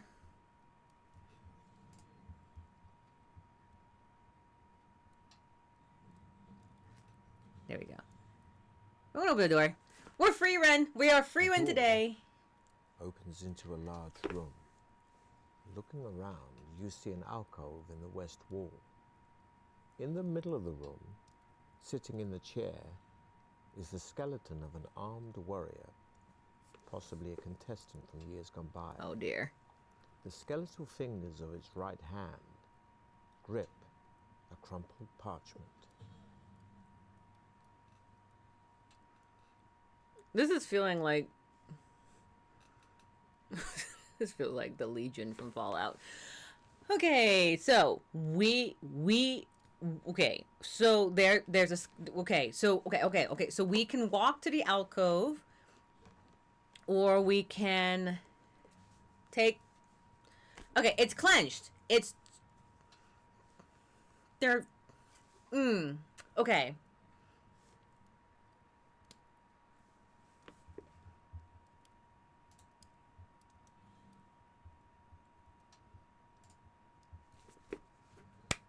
Okay, so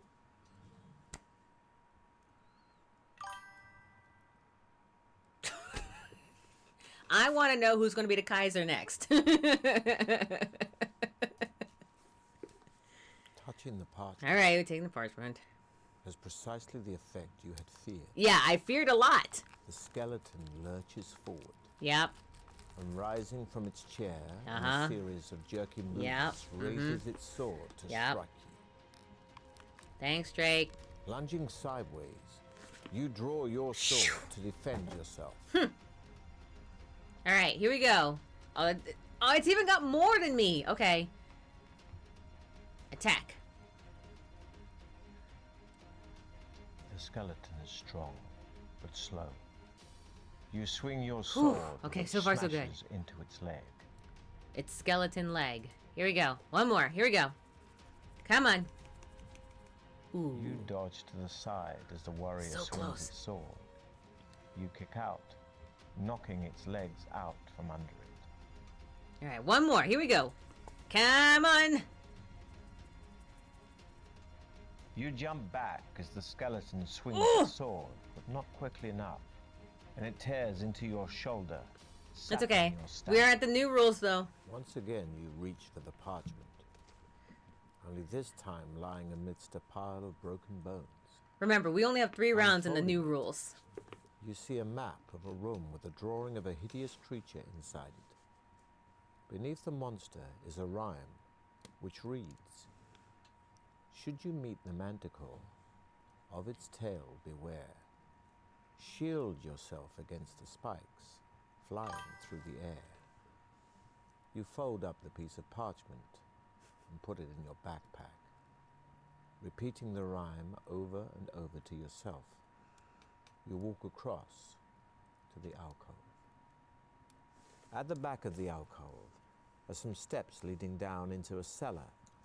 Cobwebs brush your face as you Gross. descend. The cellar ceiling is quite low, and the floor is strewn with debris. In the middle of the wall opposite you is an archway, which leads into another crystal-lit tunnel. There are large mushrooms growing on the debris to your right.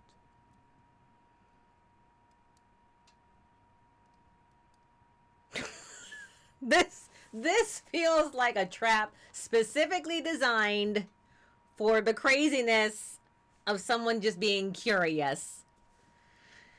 Okay. I'm not that Freerin, though I don't think even Freerin would probably eat the mushroom. Not without a priest on hand. Vampire Ketsuki says, I have audio. I didn't want to be that rude person who listens to videos without headphones in public. That's totally fine. I understand.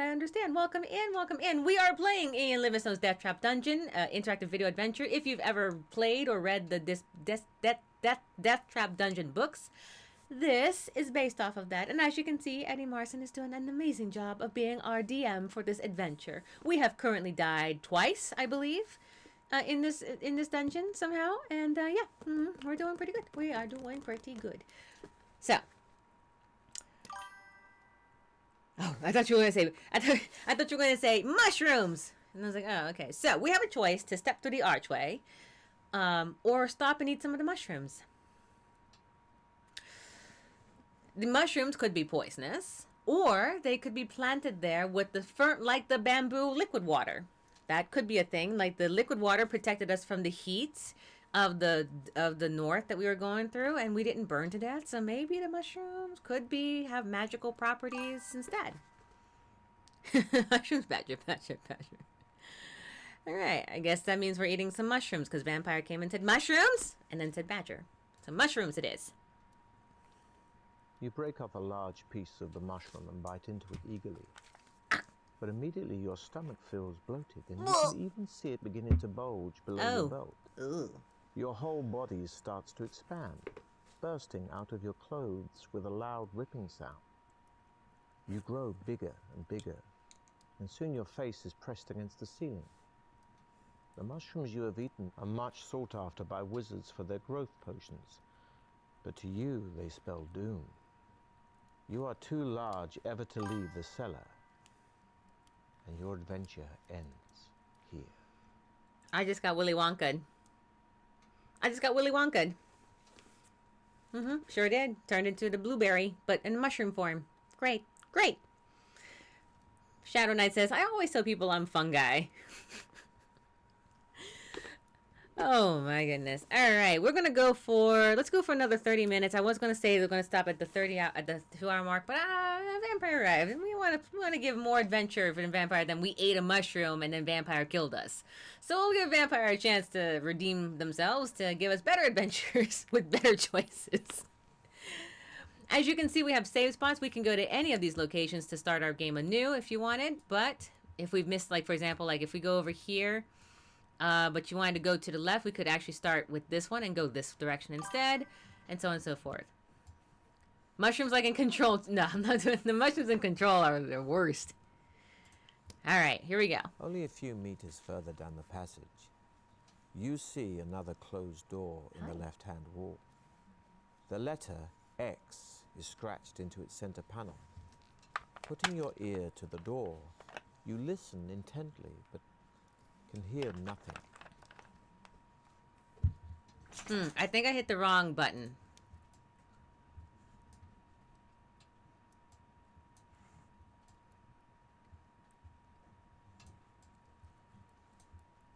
No, there it is. There it is. I'm not crazy. This is where this is. Am I? No, that's. I'm not crazy. This is where we were, right? This is where we went. I opened the door, right? Wait, am I crazy? Did we not? Is this new? Did I get something different? Did I click a different button? No, I don't think I did. I think that's where I went. Okay, I'll open the door. The door opens into a large room. Looking around, you see an alcove in the west wall. In the middle of the room, sitting in the chair, is the skeleton of an armed warrior. Oh, it starts me all the way back here. The skeletal fingers of its right hand grip a crumpled parchment. Okay, do we want to try to get the parchment again? By fight, because we know we're gonna fight the creature. We're gonna do it. It's gonna have to happen. Like we know it. The skeleton is alive. So do we want to fight it again and get the parchment, which seemed kind of important? It seemed kind of important. We should do it again. Take the parchment. We should do it. We should. It seemed important. Has precisely the effect Yeah. you had feared. Yep, Chef Nutmeg, I'm with you. The skeleton lurches forward, and rising from its chair in a series of jerky movements, raises its sword to strike you. Lunging sideways. All right, let's hope our rolls are still good. Attack. 7. You run around the jerking skeleton. Oh, okay. So far, so good. Smashing your sword into its arm. All right. Come on, come on, come on, come on. Ooh. You raise your sword to parry the skeleton's attack. No good. But it knocks your sword aside and lands a painful blow. I mean, I've lived through a good bit of the Call of Cthulhu campaign and kept reading things, so surely this is fine too. We'll eat a provision. Quickly eat some provisions, increasing your stamina by 4 points. All right, attack. Come on, come on, come on, come on, come on. 6 and yes. The skeleton is strong, but I am stronger. You swing your sword, which smashes into its leg. Booyah! Once again, you reach for the parchment, only this time lying amidst a pile of broken bones. Unfolding it, you see a map of a room with a drawing of a hideous creature inside it. Beneath the monster is a rhyme, which reads, "Should you meet the manticore, of its tail beware. Shield yourself against the spikes flying through the air." You fold up the piece of parchment and put it in your backpack, repeating the rhyme over and over to yourself. You walk across to the alcove. At the back of the alcove are some steps leading down into a cellar. Cobwebs brush your face as you descend. The cellar ceiling is quite low, and the floor is strewn with debris. In the middle of the wall opposite you is an archway, which leads into another crystal-lit tunnel. There are large mushrooms growing on the debris to your right. Vampire says, at my D&D game, we ended up talking. Wait, where am I reading this one? We ended up talking to the current big bad and making allies with him until we kill someone he doesn't like for him. Big bad. Big bad wolf? Que say? My character basically only joined the group a few days ago, game time. So most of the session was her mentally going, why did I follow these people? I can feel that. I can get that. All right, we are not eating the mushrooms. We are stepping through the archway. The tunnel continues west for several hundred meters, finally ending at some steps leading up to a closed trapdoor. Ah, okay. You climb the steps slowly, hearing muffled voices above you. In the dim light, you can see that the trapdoor is not locked. That's a trap. The current main villain of the campaign is the big bad. Gotcha. Is that like what they call main villains, just the big bad? Like, is that like a D&D term that like I said, I'll do like one shots, and like even those are not really like D&D based. Like they're not like based on the edition, the 5th edition or anything like that. They're just kind of one shots. So I don't know the terms. Should we knock? Big bag evil guy. That would make more sense. In my head, like, it would make more sense to just say the MA or something, like the main antagonist. The same way that you say MC for main character. Big bad is just a D&D term. Big bad evil guy, BBEG. Oh, gotcha. That seems like a lot to describe a main antagonist.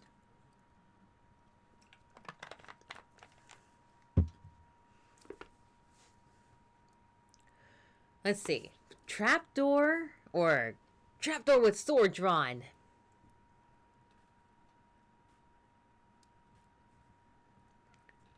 Generally used in tabletop RPG, but D&D mostly common. Okay, gotcha. Okay. I learned new things. Let's see.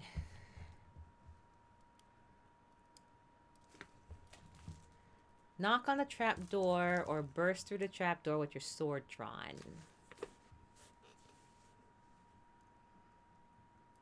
I'm not gonna lie, I wasn't listening. I have to listen again. I wasn't listening. I was reading the chat. The tunnel continues west for several hundred meters, finally ending at some steps leading up to a closed trapdoor. Oh, this is the end of the tunnel. You climb the steps slowly, hearing muffled voices above you. In the dim light, you can see that the trapdoor is not locked. Oh, okay. This is a really pretty map, by the way. Burst Julia trapdoor with your sword drawn and go come at me, hooligans. All right, here we go. Drawn. Burst through. Come at me, hooligans. You throw the trapdoor open and run up the steps into a bright, Ah! lantern-lit room. Two goblins are sharpening their short swords on a stone set in the middle of the floor. You catch them momentarily off guard, Woohoo! but they quickly recover and both rush forward to attack you. Yeah, but I am ready. Point of note here, adventurer. Oh, yes. Because of the shape of the room, both goblins will have a separate attack on you in each attack round. However, here your attack will only be effective on one of the goblins. Against the other, you must still use your attack strength in a normal way. But even if your attack would have been effective, you will not wound it. It will just count this as though you have defended yourself.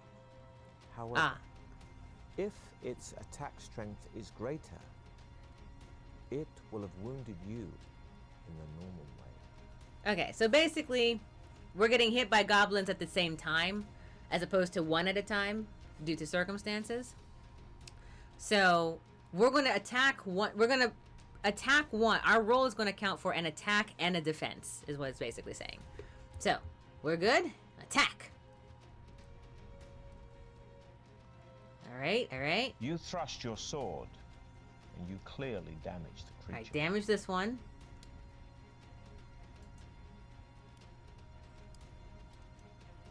You lunge at the creature's stomach with your sword drawn, but the creature whips around, parrying your blow. Neither of you are harmed. Oh my god, we're gonna... This round is gonna take so much effort. Okay. Oh! You manage to get around the back of your enemy, but it quickly kicks backward, catching you agonizingly in the stomach. Come on, come on. We're basically going for 9 rounds. You both swing for each other, and in the confusion, I have a defense. both miss.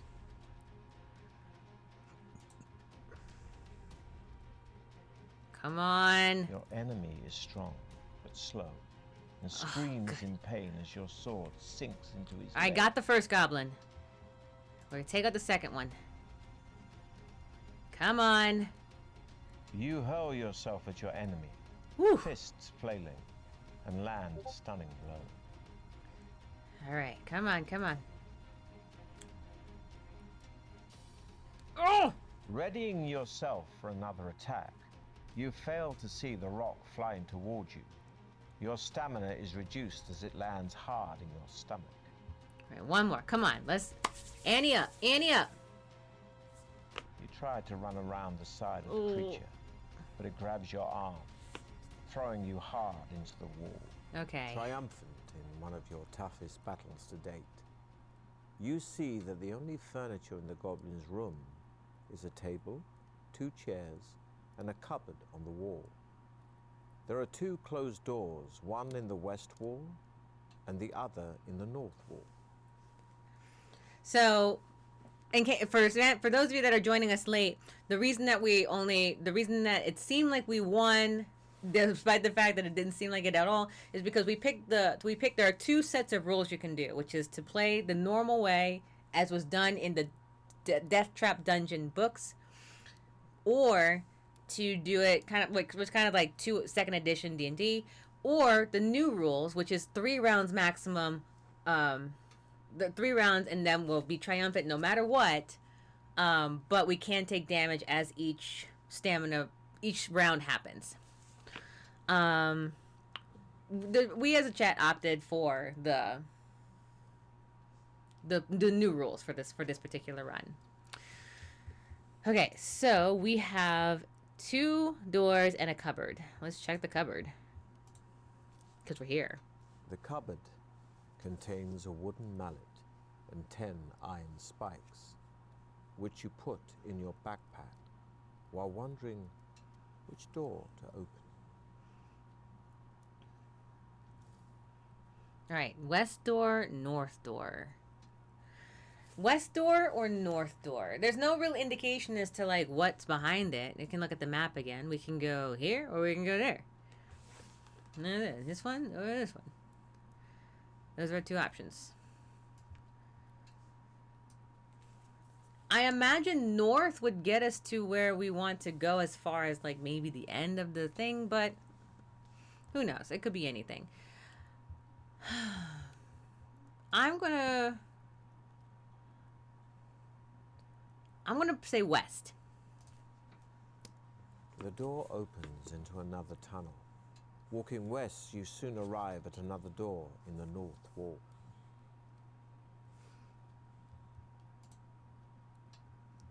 I guess we'll try going north. Let's see what happens. Open the door. The door opens into a small room in which there is a human skull with jeweled eyes resting on the top of a marble plinth. A row of loaded crossbows is fixed to the left-hand wall, and 2 small wooden balls lie on the floor just inside the door. You all know full well that this is a room to avoid. So, you saw the picture? We have all of that stuff in there. Crossbows in the wall, human skull with jeweled eyes, 2 bowls on the floor. Do you want to walk into the room and pick up the skull? Do you want to throw a wooden ball at the skull from the doorway? Or close the door, continue west, but take the wooden balls instead?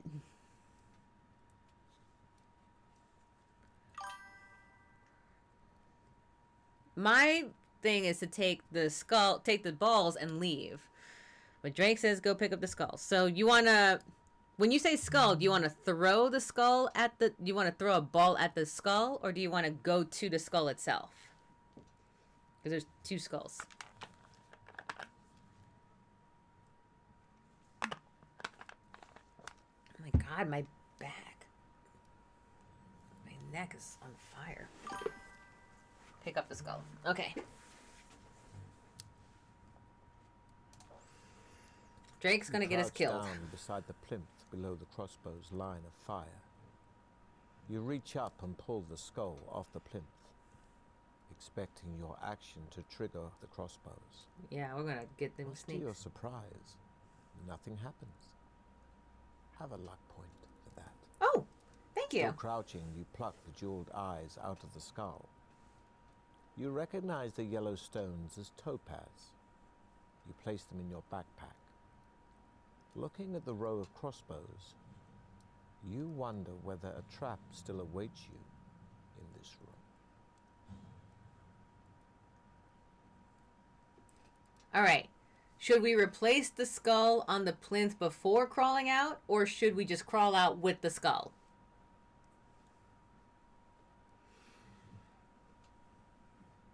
I feel weird because I feel like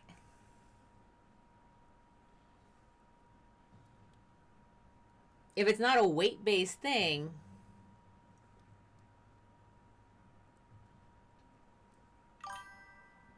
Shadow Knight says with the skull. Okay, here we go. A tickling sensation runs down your spine as you crawl carefully out of the room. Back in the tunnel, you heave a sigh of relief. Throw the skull back into the room and slam the door shut. Pleased with your good fortune, you set off west. That was a good choice. Once again. Well done. The tunnel Go team. takes a sharp turn. You find yourself in a sort of gallery, lined with mirrors for some 20 meters. A human skeleton appears to be pulled halfway through the mirror along the right-hand wall. Suddenly, a grotesque being Oi. with 4 arms and 4 screaming faces emerges from the mirror, barring your way ahead. It walks slowly towards you, each arm outstretched to grab you. It is a mirror demon from another dimensional plane, come to take your spirit. Okay, so we can attack the mirror demon with the sword, try to smash the mirrors, or we have that ring that makes a wish that we got from the other room earlier. Chef Nutmeg says, I was guessing rocks fall, everybody dies. I mean, our venture has had quite a few upsets, for sure. What do you say? Try to smash the mirrors, attack the mirror demon with the sword, or make a wish. I don't know what make a wish means. It just says make a wish. Throw skull smash. No, we put the skull back in the room. Like, we crawled out with the skull and then threw the skull back into the room. So we don't have the skull anymore. We don't have the skull anymore. Smash mirrors? Alright, we'll try to smash the mirrors. I mean, if it's a mirror demon, that's what I would do. You swing your sword against the mirror with all your might, but to no effect. The mirror does not break, and the mirror demon keeps advancing. Alright, do we want to try to smash the mirrors again, or shall we try to just attack outright?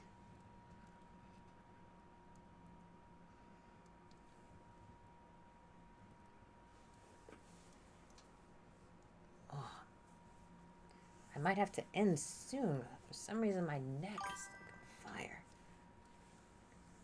Chef Nutmeg says it will either weaken it or release it to our faces. All right, let's smash it again then. I'm assuming that you're saying smash it again. The mirror demon is almost on top of you when, summoning all your strength, you strike one final blow against the mirror with your sword. A clear test of your skill. Come on. Your second blow also fails to smash the mirror. The demon reaches out, grabs your wrist and starts pulling you towards its mirror.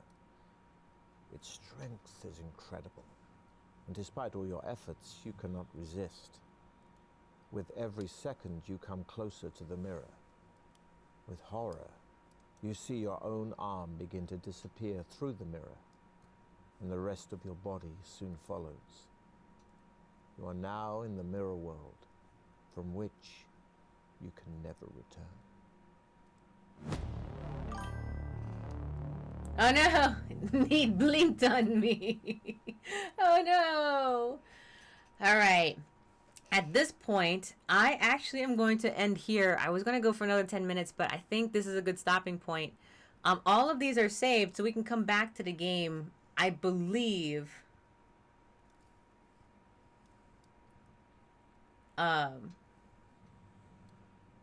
What's it called? I believe at this spot.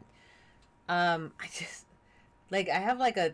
For some reason, the base of, like, right where my shoulder blades is, I need to go grab, like, my massager or something for it. And it's, like, I'm getting, like, more uncomfortable the longer I sit here. So I'm like, I just need to go. So, yeah, we're going to go ahead and call it here.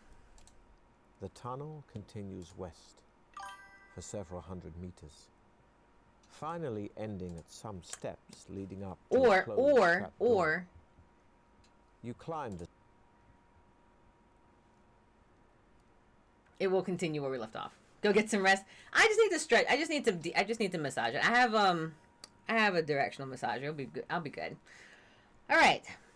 Besides, my whole body is sore from just general dance anyway.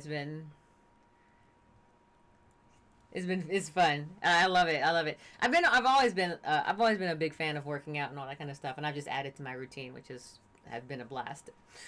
All right. So before I hit the X button, I'm going to go ahead and call it here. Thank you all very much for joining. I'm going to go ahead and take care of myself, do some take care of my back and all that kind of stuff, because I'm old but also healthy. Glad I caught you for a few minutes anyway. Yeah, you absolutely got us. You got us some choices. Yes, you did. You got us some good choices. And them decent ones. If you have anyone that you would like us to raid into, absolutely put their name into the chat. Otherwise, I look forward to seeing you all again soon. All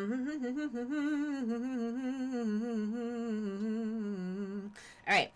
The next time I will be back is Tentative Friday to continue Ian Livingstone's Deathtrap Dungeon interactive video adventure. However, for Saturday, we will be back for sure to do a specialty stream on Drake's channel. So be on the lookout for that. I'm going to like a little surprise for myself as well, it seems like. So be on the lookout in our Discord. A tentative Friday to complete this one. If I don't do this one, do be on the lookout for a fun stream, new stream that we are going to do co-op on Drake's channel on Saturday. Yeah, I think that's all the logistics. Let's see who we got to raid into. Boo, boo, boo.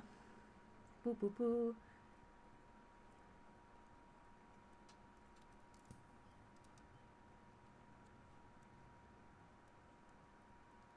Let's see.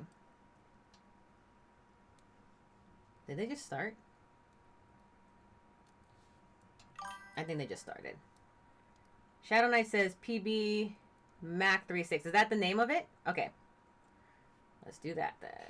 PB Mac. He's a really cool friend of yours. Awesome. I love that. Let's go check him out. PB Mac 36. Hey, did I get it? Was that the one? Like, is that their symbol?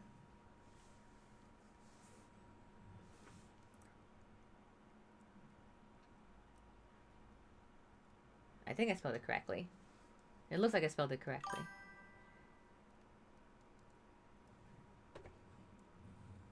Muse touches streaming. She's a con buddy that paints minis. Oh, that's cool. First come, first serve. But do, if they ever stream again, Chef Nutmeg, absolutely let us know. We'll definitely try to raid them the next time that we stream.